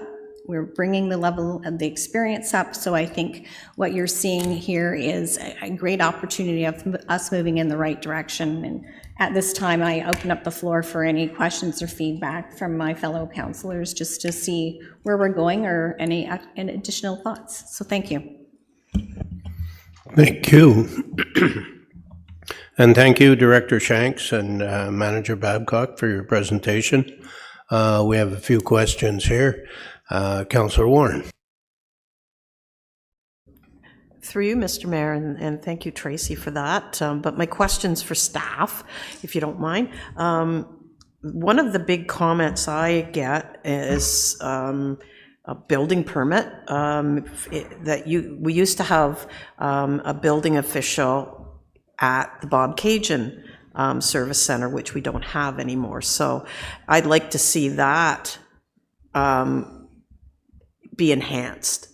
And go back to where it was once. It may be like maybe one day a week and make an appointment, but to have that ability to do that again. And I'm thinking also with all the changes in short-term rentals and whatever, is having some sort of bylaw presence also at some of the service centers. So those are just, I guess, comments more than anything, than questions going forward, but definitely building would be something that we'd like to get back. Thank you. Thank you. Did you want to comment? Through you, Mr. Mayor, to the council. So I can't really comment on how other departments are allocating staff out of different locations. What I can advise is I know that Manager Murchison in building and Director Hawley, they are looking at sort of a hybrid model, certainly from a building division standpoint, and sort of a north and a south. And I might be a little bit off on this, so CEO Taylor or Manager Barry might want to speak to it. But my understanding is they're sort of using the Copaconk Service Center and 180 Kent Street as the two hubs for where those services will be provided out of. But I would imagine that they will take these comments and look at, is there an opportunity, is there a need? Because a big part of it does come down to how much of a need is there from a standpoint of how much services is provided. Yes, it might be required or desired for 10 people for walk-ins to take place in a particular location, but does that make it a good business decision to have that service or a staff person out of that division placed there? But I do know they're looking at where different portions of the services they provide are manned out of, and I think it's a north and a south right now. I can't speak to bylaw at all, though. Councillor McDonald. Yes, through you, Mr. Bear, and thanks. My first question is for you, Mr. Babcock. You had a perfect thing you said about permits, and you recognized the journey, which you kind of said it takes so long to get to this journey. You're going to buy a house, and you realize it's going to be a couple of years. That's great, but I guess my comment is how do we take that journey and make it into a small steps instead of waiting for 2 years to get a permit and so on. So those are the things that I'm sure that everybody sitting around this table gets asked about. You know, anything over 10 by 12, you have to get a permit to build a little shed, 12 by 12, lean-to you have to get, and a deck that's taken years. That's the journey you're talking about, and I hope that there's something in the plan to get that journey a little smaller for everybody. Okay, that's one. I don't know if it's a comment or a question. I'm not sure if you can even answer that, but anyway, I'm sure that people and people got to realize too, with permits, we get money for permits. You know, building supplies get it. Electricians get work. Every time there's a permit waits for 2 years, that's 2 years that people don't make money, like through the whole process. So anything that can be done to make that journey a little shorter would be great. I don't know if you can answer that, but through Mr. Mayor to the council, I might have opened up a can of worms with that example. I certainly can't speak to the building permit process, but what I will say is that at this point, I think awareness is so important. I think it's important that we understand what the customers have to go through, and you know, you could be sitting waiting for 2 years before you even interact with the city. It may take you a couple of years to actually get the private contractors and all that stuff. I think the biggest piece we can do is just have that awareness right now, and also just understand that there is a journey outside of what we actually see. There are some things that are within our control, and there are some things that are within our influence. And I think that I think when we have a full spectrum and we completely understand what our customer goes through, it helps us make business decisions that might drive that customer experience in a different direction. So yeah, it might take you a certain amount of time to get a deck permit, but maybe we can change business practice in order to just having that awareness, right? Yeah, so I can't speak to the actual process itself. That's above my area of expertise for sure. All right, thanks. I appreciate that. And I really like the COVID, 75% of your calls right now are by phone. I'm sure COVID got that number up to 75%. It'd be interesting to see what happens the next year if more people come face to face. And the phone calls, you say within 30 seconds I think that's fantastic. Great job. I guess my concern after that is that how many people are happy after that? I'm saying, like, it's great to answer the phone, but are we really actually keeping our customers happy? So, and my last question would be for Deputy Mayor Richardson is about, you talked about the community hubs. What services do you really provide at these community hubs, or whoever that question may be for? Through you, Mr. Mayor, to the council, I think if you're okay with that, I'll answer that question for you. And actually, Manager Babcock can probably answer it better than anybody. But from a service center standpoint, we really, it's like a mini city hall. So for the most part, any service can be provided unless it's sort of that technological expert stuff. You need a building permit.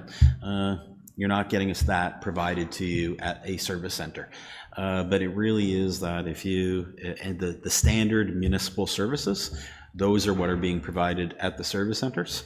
And then as we spread out into the libraries, it's not that full gamut, but it is so that if somebody wants to go buy bus tokens, or if they want to buy extra garbage bag tags, or they want to buy compost or recycling bins, but looking at how that can be expanded as well, so that any of those services that we can in fact provide, how can we get to be able to provide it so that somebody that wants to walk in and do it can walk into the Dalton Library branch and not have to drive to the Copecock Service Center or City Hall to be able to get that service. But I don't know if you want to expand on that. Through Mr. Mayor to the councillor. So there's a couple of things that we are looking at expanding as a result of just coming out of COVID. One of the services that we've never provided at the service centers before is marriage licenses. So we've been working with our clerk's department. If you wanted to get married in the city of Kawartha Lakes, historically you had to come to City Hall in order to do that. So we are branching that out so that by the end of this year, if you could go into the Bob Cajun Service Center, you can go to the Omimi Service Center, you can go to the Copecock Service Center, and then fill out the paper and apply to get married. There's other services we're looking at. So something that was really interesting that came out of COVID was if you got some sort of fine and you need to go to work with POA and you get a court date, and it may be difficult for you to get to Lindsay in order to attend that court date. Can we set up virtual services in our libraries and our service centers? Because that was an interesting development that came over COVID, was they did open up the option for virtual court appointments. And so how do we leverage that and make it so that someone who lives in the north end of the city doesn't have to drive all the way to the POA office in Lindsay in order to attend their court date?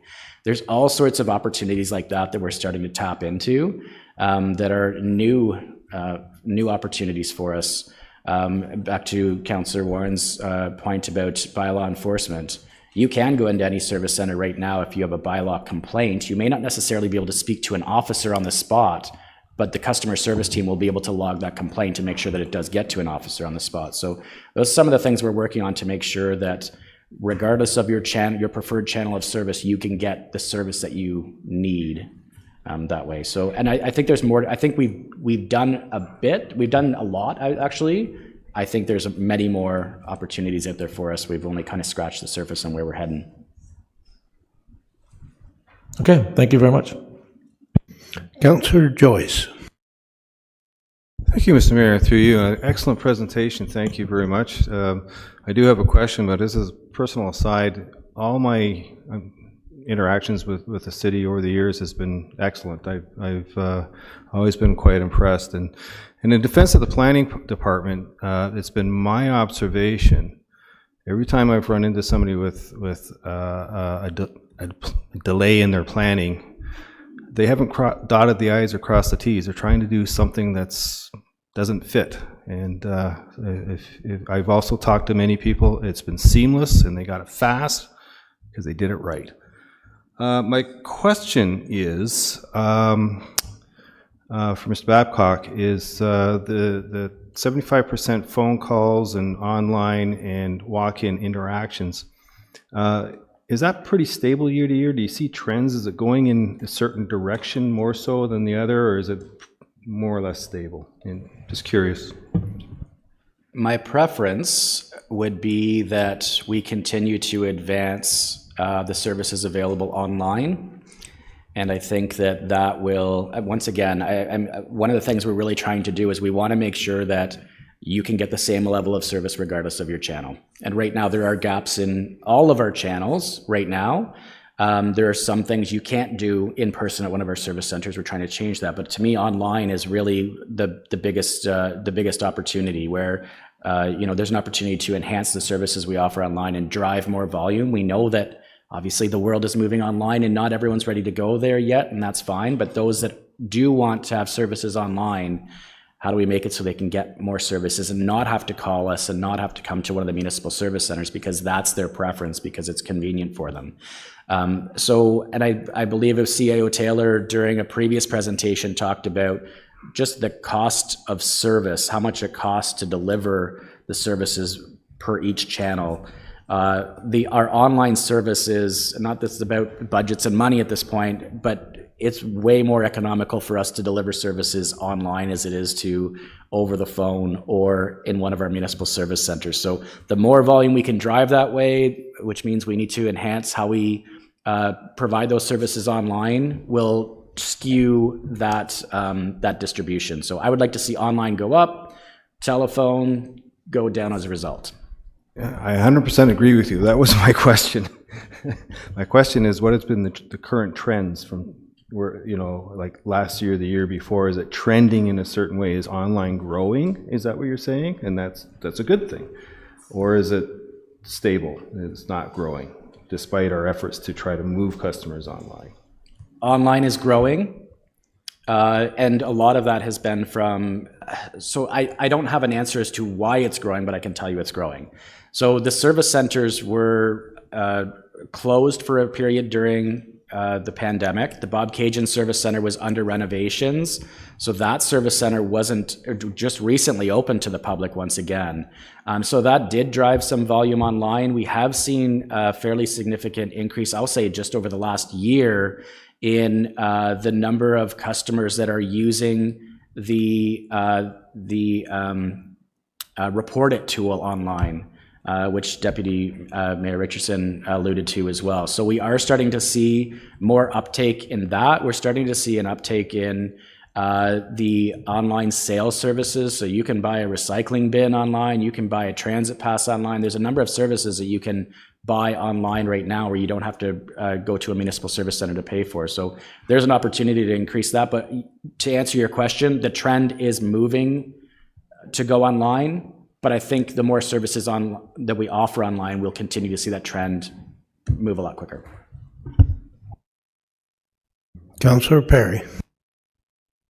Just very briefly, Mayor, thank you for the presentation, of course, and it's encouraging that the Deputy Mayor is undertaking efforts to review customer service.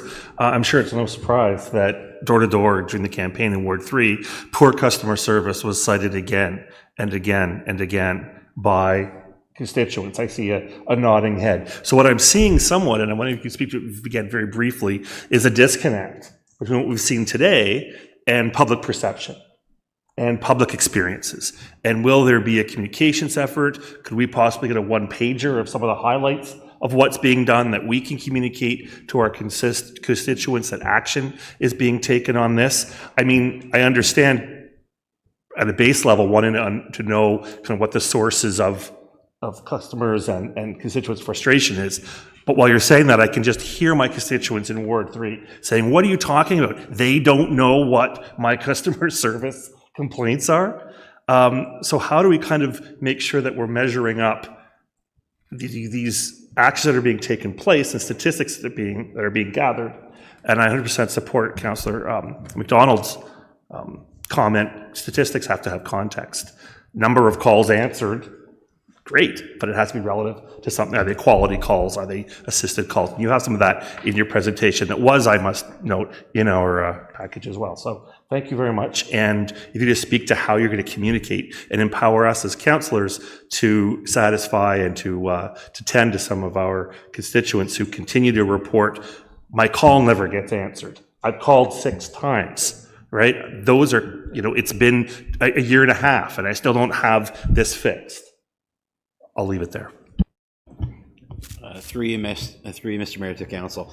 I think a big part of what the Councillor is talking about, hopefully, can be achieved through a few multi-pronged ways. So certainly the Deputy Mayor's initiative that she's focusing on is about that communication with the public, how we can not just enhance our customer service, but how we can properly communicate how customer service is happening within the city.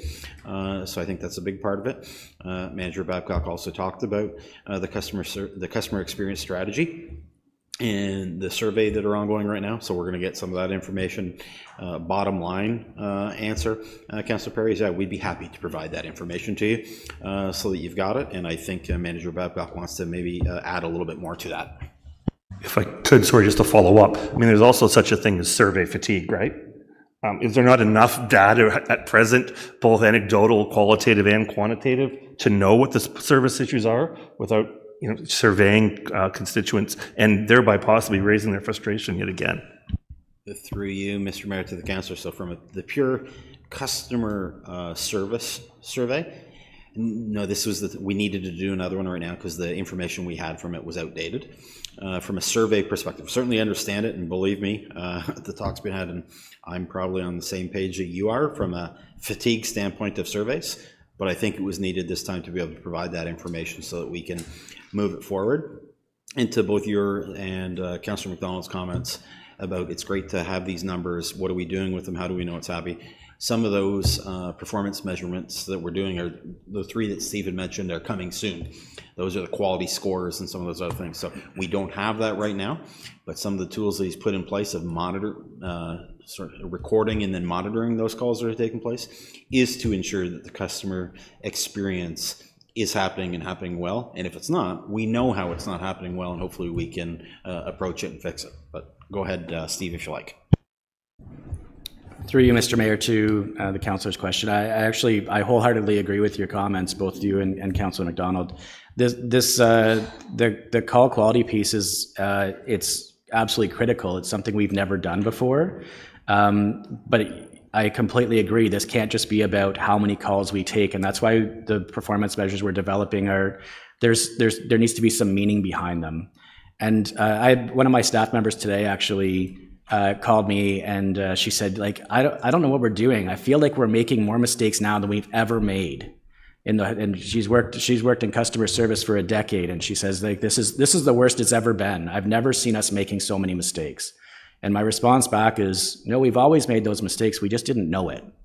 This call quality program is giving us an awareness to actually address some of the customer service gaps that we have.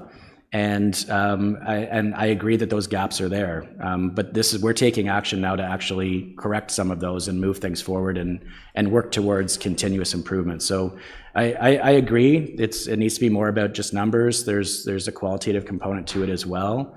The survey and actually hearing back from customers and hearing their concerns is a big piece to improving how we provide service to our customers, and also this call quality program is going to be critical as well. Councillor Thank Ashmore. you. Thank you, Mr. Mayor. A couple of questions. First one is to Deputy Mayor Richardson, and thanks for your work here. Just my question is, if councillors we're on the front line of all customer service, and if we have any questions or suggestions, the good, the bad, the ugly, can we forward them to you? Are you open, available for discussion at any time? I'm always open for discussion. 24/7. Okay, that's great. I appreciate that. Because this is actually, when I saw this on the agenda, I didn't know all this was happening, but which is great. My second question is to Manager Babcock. The case management system, I don't think I heard any mention of it in this whole presentation. By the way, thanks for the presentation. It's a great presentation. And just for council to know that, and this has been going on for a few years, The case management system, or the software that we have, we pay about $500,000 to for this JDE. It's owned by a company in San Francisco called Oracle, and nothing against Oracle, great company, high-tech company. In California, however, just wondering why we couldn't wean ourselves off for an entity that we could have our own system. And what I'm getting at is that I know the case system has its ups and downs, but really at the end of the day, people want to get the customer, the constituent, they want to get their issue resolved. To me personally, I take a person's call and I literally will hold their hand and bring them step by step from the beginning to the end. That's my style, and I'm not going to change. I've been told to change, but I have the opinion that if I change, I'm basically passing the buck. I don't mean staff are passing the buck, but I think that I would be telling that constituent or giving the impression to that constituent that I'm passing the buck and I don't want to help them. That's just my impression. That's just my style. So what I was asking, what I would like to ask is that this case system, is there any way we can get quicker updates? Say, for example, you put your case number in and you want to track it quickly. I know it's only for business hours, and you can track your case and what the progress is of your case file. Yeah, if you could answer that, that'd be great. Through you, Mr. Mayor, to the councillor. First of all, I want to acknowledge council, and I recognize how important customer service is to you, and specifically your role. I know that you answer calls all day and night about and do your best to help your constituents as best possible. And I also think that there is an opportunity for a greater partnership between your role as council and my team's role in customer service. I don't know what that looks like exactly, but I would love to just explore that a little bit further because I think there is a lot of opportunity. To answer your question about the case system, I'm going to follow your lead and try not to trash a foreign entity. I will say that the future for customer service, as I see in this customer experience strategy, is that there's some sort of online portal where you can go and you can see what your water bill is, what your property tax bill is, the last case you entered, and where you can see the progression of how that case is progressing through the actions required by staff in order to complete that case. You can buy a dog tag there. You can sign your kids up for swimming lessons. It's a one-stop shop. That's the portal that I see in the future. There are a couple municipalities that have moved towards that, and I will say that the case system slows our progress to get there. There are a number of customer relationship management systems that are built to get us there, where we can do a better job of tracking customer data. The case system is fine for creating work requests. That's what it's built for, and that's what it does. But the future, and I think where you want to get, where I'm alluding you want to get to, is a little bit beyond what case will give us the ability to do. Okay, so the case system, in your opinion, will stay around for a few more years, or is it going to be modified or maybe tweaked a bit? So customers, constituents can actually go into the portal and put their 5 or 6 digit number in and get an update? That's what I would love to do. I'm not sure. My opinion holds a lot of weight here. That would require us a lot more money than what we currently have in order to get where we want to be. But my opinion is that I would agree with that. That it would be nice to get a system that is more built for building that system that allows customers to self-serve online, and having a better tracking system in place, having a better knowledge-based system in place that makes it easier for customers to get information without having to reach out to the city. There's a lot of opportunities, a lot of systems out there that are built for that sort of interaction. Okay, just one more quick question, please. And I always get great service when I call in, and I know that when the day is over, the day is over. Our customer service, they need to take a rest and finish the shift, and which they do. They work hard. But after, we have the after-hours after-hours number, which is excellent. And that's really helped a lot too, to maintain that after-hours number. The other thing, the last thing I want to ask, when you're online with not just municipal government, but say a business or something, a website, you see in the bottom right, online chat. I'm not sure whether it's AI they have or whatever it is, but do you think we could maybe do something after hours where somebody wanted to go online and chat to that operator? Maybe they could answer questions about city services and whatnot. Through you, Mr. Mayor, to the councillor. That's where the future is headed. I would agree that chatbots and AI is we're starting to see some municipalities embrace it. The technology's come a long way. It still needs to come a little bit further. But most importantly, I would suggest, my understanding is that there is a plan in place to do some website redesign. And I think that once the website, so your chatbots are only as good as the information you provide online, because that's what chatbots are, just drawing information that already exists on your website in order to provide that to the customers without having to speak to a live human. So once our website is in a spot where that information is there and readily available, then a chatbot solution would be the next logical step. But yeah, it's certainly, that's where the future's headed when it comes to online service delivery. And that's something that would be built into this customer portal, give you an option right away. If you've got if you're looking at a particular screen on a portal, you should be able to hit that chat button and ask a specific question about that page right away. Thank you. Councillor Smeaton. Very quickly through you, Mr. Mayor, I think the takeaway here is that we have a manager who we can contact with a lot of questions and concerns. And, when I have an issue with the road, I call Director Robinson. When I have an issue with planning, I call Holly, Director Holly, and so on. And the takeaway for me is that Manager Babcock is on that list. I hear that's what you're saying to us too. And we all have some issues here clearly that we would like to express. And I think this presentation showed that he'll be on the list now as a regular occurrence that I had not thought, no, in a good way, that I hadn't thought of when I go down my list. It's a good thing, right? And you're inviting those conversations, and I think all of these issues will come up in those conversations as they should over time, and you're receptive to that. And I think that's a good thing, because that's not somebody who I've often had on my list but all these issues that we're bringing up, we do have a representative who would answer the phone, and we can ask those questions too. So that's great. Thank you. Can I have a motion to receive the presentation? Councillor McDonald, Councillor Joyce, all in favor? And that's passed. Thank you both for the presentation and for your answers to the questions. Moving on, we get to consent matters. And I believe Councillor Deputy Mayor Richardson, you have consent matters? I do, but I don't have the extractions, if you could give those to me. Okay, extractions are 1211, 1216, and 12114. Great, thank you.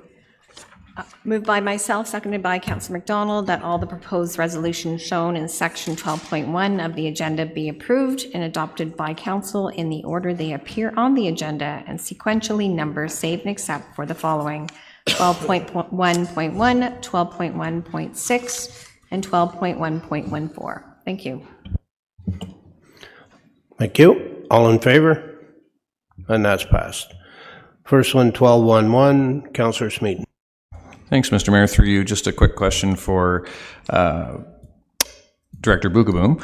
The pilot itself is referring to, it's a rural pilot, mostly Omimi, and after reading this report thoroughly, in response to my March memo, I just had a quick question for Director Bukaboom and possibly the CAO. Is it possible to have more frequent meter reading in urban areas such as Lindsay in the short term during the interim? That was a question I had. Thanks. Through you, Mr. Mayor, thank you for the question, Councillor Smeaton. In order for that to happen, there's a few things that would need to be invested in. One would be continuing with the current meter replacement. 30% of our meters need to be handheld and walk to the actual property line. That's following the Bobcaygeon and Fenland meter reader replacement. So in order to do that in Lindsay on those handheld type, we'd have to invest in staff, vehicles, etc. What we're trying to do is balance the right amount of investment into the future automated options to do the drive-bys, to do the remote meter reads from data towers, etc. So we're trying to balance not investing in the current manual process while still improving into the future. That being said, if we go to some of the remote meter reads with the pilots, there's the potential that some of those water meter readers could redeploy in Lindsay. So I'd like to take it back, give it some consideration in the 2024 operating budget development, see how the pilot goes. Are we freeing up some of the water meter readers? And then there would be the potential on a short-term pilot to continue reading in Lindsay more frequently. But my gut instinct would be I'd prefer to just go to the automation as soon as we possibly can get there. Thank you, and that answers the question about the alert system from the memo in March, so that's perfect. Thanks. You want to move the motion? Yep, I'll move. Receive as printed. Thank you. Seconder? Deputy Mayor Richardson? All in favor? And that's passed. Item 1216, Councillor Joyce, you had a question? Yeah, I'm going to move it as printed. I really wanted to single this out and nominate Ashley Wykes and Rod Porter for the a staff First Penguin Award. Does anybody know what that is? All right. So a First Penguin Award is for innovation and outside the box thinking. And how that term came about is when you have a whole bunch of penguins sitting on the ice floe, they're hungry and they want to jump in the water, but they also know there's sharks floating around, possibly. So the first penguin to go in, they all stand back, and if he survives and doesn't get eaten by a shark, the rest fall in, jump in there to go eat. So that's what a First Penguin Award comes around to, is when someone takes a chance, takes a risk. It may not turn out for them, but they're taking the chance and that risk anyways for the benefit of the company, the corporation. So I just really, it was, when I read this, I thought, oh, this outside the box thinking, I think it's a great move, and I nominate them for the First Penguin Award. Thank you. Thank you. I have a seconder for that motion. Councillor McDonald? Yes? No? For sure. I'll go along with that one. Okay. No more comments or questions? All in favor? And that passes. And item 12.114 is the speed zone in Downeyville. Councillor Ashmore. Thank you, Mr. Mayor. I talked to Manager Farquhar, and I'm okay with this. We discussed it, and it's going to be, you know, a boost for public safety here in the village of, in the hamlet of Downeyville. So I think I'm good for it. I'll move it as printed. Thank you. Yeah. Seconder, Councillor Warren. All in favor? And that's passed. Moving on, item 13, a petition regarding a request for resurfacing of Burnt River Road, Island Drive. Councillor Warren, you had something on that? Yes, through you, Mr. Mayor. I'll move it to receive it, and that I move that the petition by Paul Belfour be received, and that Burnt River Road, Island Road, and Hemlock Drive be considered in the 2024 capital budget as a decision unit. Thank you. Is there a seconder for that? Councillor Ashmore, did you want to speak to it? It seems like this is the avenue to go through when somebody goes through a petition. It doesn't mean to say that we are going to support it at council, but it will be a decision unit. And so that's why I'm bringing it forward. So I hope you'll support it, to just look at it going forward in 2024. Thank you. Thank you. Councillor Ashmore, do you want to say anything? No, just that petitions, it doesn't matter what size they are. I think, I had a few, we all have some that we bring forward and we forward them to staff, and that's the least we can do for the folks out there. So I hope you support it. Thank you. So we have a mover and seconder. All in favor? And that's passed. On to bylaws, Councillor Joyce, you have bylaws, and I believe you wanted to Petition. What? I did it. But there's section 2. Oh, sorry.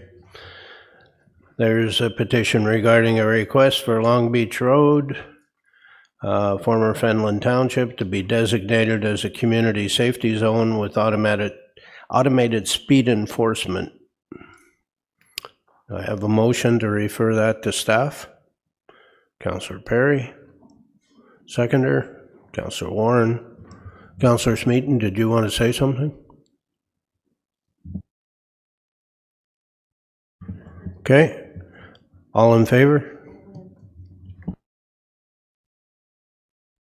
When do you want the report back? Third quarter? Should be fine, Mayor. Thank you. Okay. Report back in the third quarter. All in favor? Sorry. And that's passed. Now, Councillor Joyce, you have bylaws, and I think you wanted to extract 1515. Well, I have to read through this. Yeah. That the bylaws shown in section 15.1 of the agenda, namely items 15.1.12 and including 15.1.19, be read first, a second, and third time, passed and numbered, signed, and corporate seal attached. Save and accept. Save and accept. 1515. Yes, thank you. I didn't have it written down here. Thank you. Accept for 1515. You have a seconder for that? Moved by myself, seconded by Councillor Warren. Thank you. All in favor? And that's passed. Go ahead with 1515. Thank you. 1515, section 5. It's just the wording, and it doesn't make sense to me that the proposed bylaw came before council for consideration at its regular meeting on the 20th day of June 2023 at 1 p.m. That's today. And at that time, no person, it just, maybe I'm being a bit picky, but it needs to be reworded to make sense. So through you, Mr. Mayor, so these are general recitals that really stand the test of time after. So the bylaw is in front of you today, but it's really to recite sort of what that history is to it, that there were no objections. If there were objections, then we would extract it and either change it or remove it. But essentially, this is the implementation tool, and it's just listing sort of factual, obviously at the moment, because you're doing it on the day. But essentially what it's saying is there were no objections to this particular item, and creating a record for that in the recitals. So you shouldn't change the language in this case if it's accurate, and in this case it would be accurate. Okay, thank you. We'll move it as printed. Councillor Warren, all in favor? And that's passed. Read a first, second, third time. Read a first, second, and third time. Pass, sealed, corporate seal attached. All that's good stuff. Yeah. Yes, all that good stuff. Thank you. Okay. Thank you. Okay, hang in there. We're going to take a break right now, but first I got to read this. Extracted bylaw. What? Extracted bylaw. Oh, bylaw is extracted from consent. 1521, bylaw to provide for drainage works in the city of Kawartha Lakes to be known as the Curtin Municipal Drain. that a bylaw to provide for drainage works in the city of Kawartha Lakes be known as the Curtin Municipal Drain be read a first and second time, provisionally adopted and numbered. Can I have a motion for that? Councillor Perry, Councillor Joyce, all in favor? And that's passed. We have to do a third time? No. Okay, we're good. All right. We're gonna move into closed session, but first I have to read this. At this point in the meeting, City Council will go into closed session to consider the item under Section 17.3 of the agenda.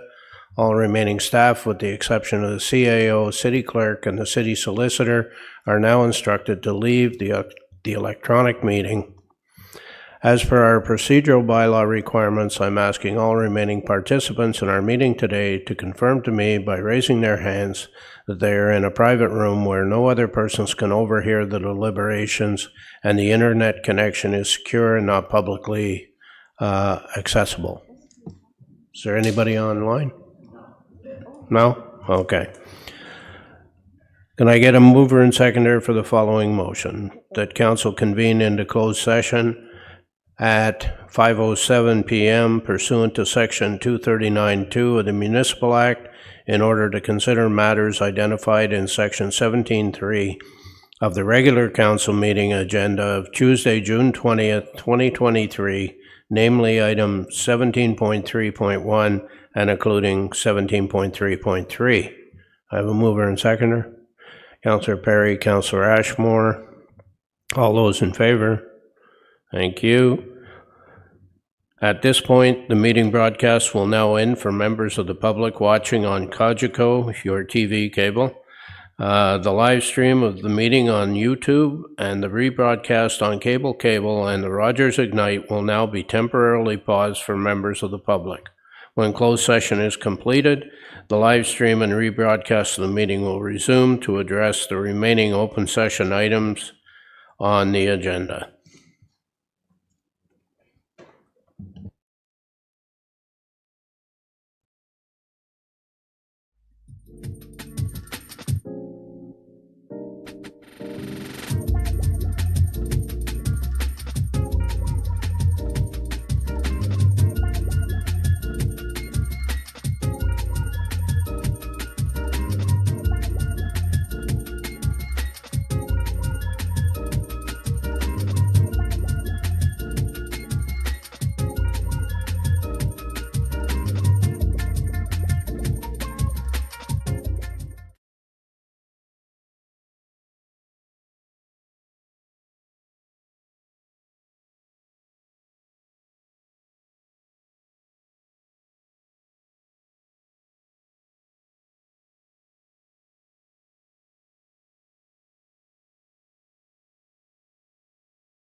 back.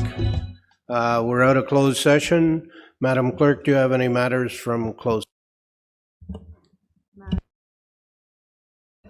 Matters from closed session. The confidential closed session minutes for the regular council meeting of May 23rd, 2023 were approved. Item 17.3.2, being report Corp. 2023.011. Council received an update on the collective bargaining mandate for QP 1167. Item 17.3.3, Mayor Elmsley provided an update on a personnel matter. Thank you. You don't need a motion for any of that? Nope. Thank you. Councillor McDonald, you have the confirming bylaw. Seconded by Deputy Mayor Richardson, that the bylaw to confirm the proceedings of the regular council meeting held Tuesday, June 20th, 2023, be read first, second, third time, passed, number, signed, and the corporate seal attached. Thank you. All in favor? And that's passed. Lastly, can I have a motion to adjourn? Councillor Warren, Councillor McDonald, all in favor? We stand adjourned. You don't have another council meeting until late in July the 24th? There you go. 25th. Have a nice, safe time in between. And I will see some of you.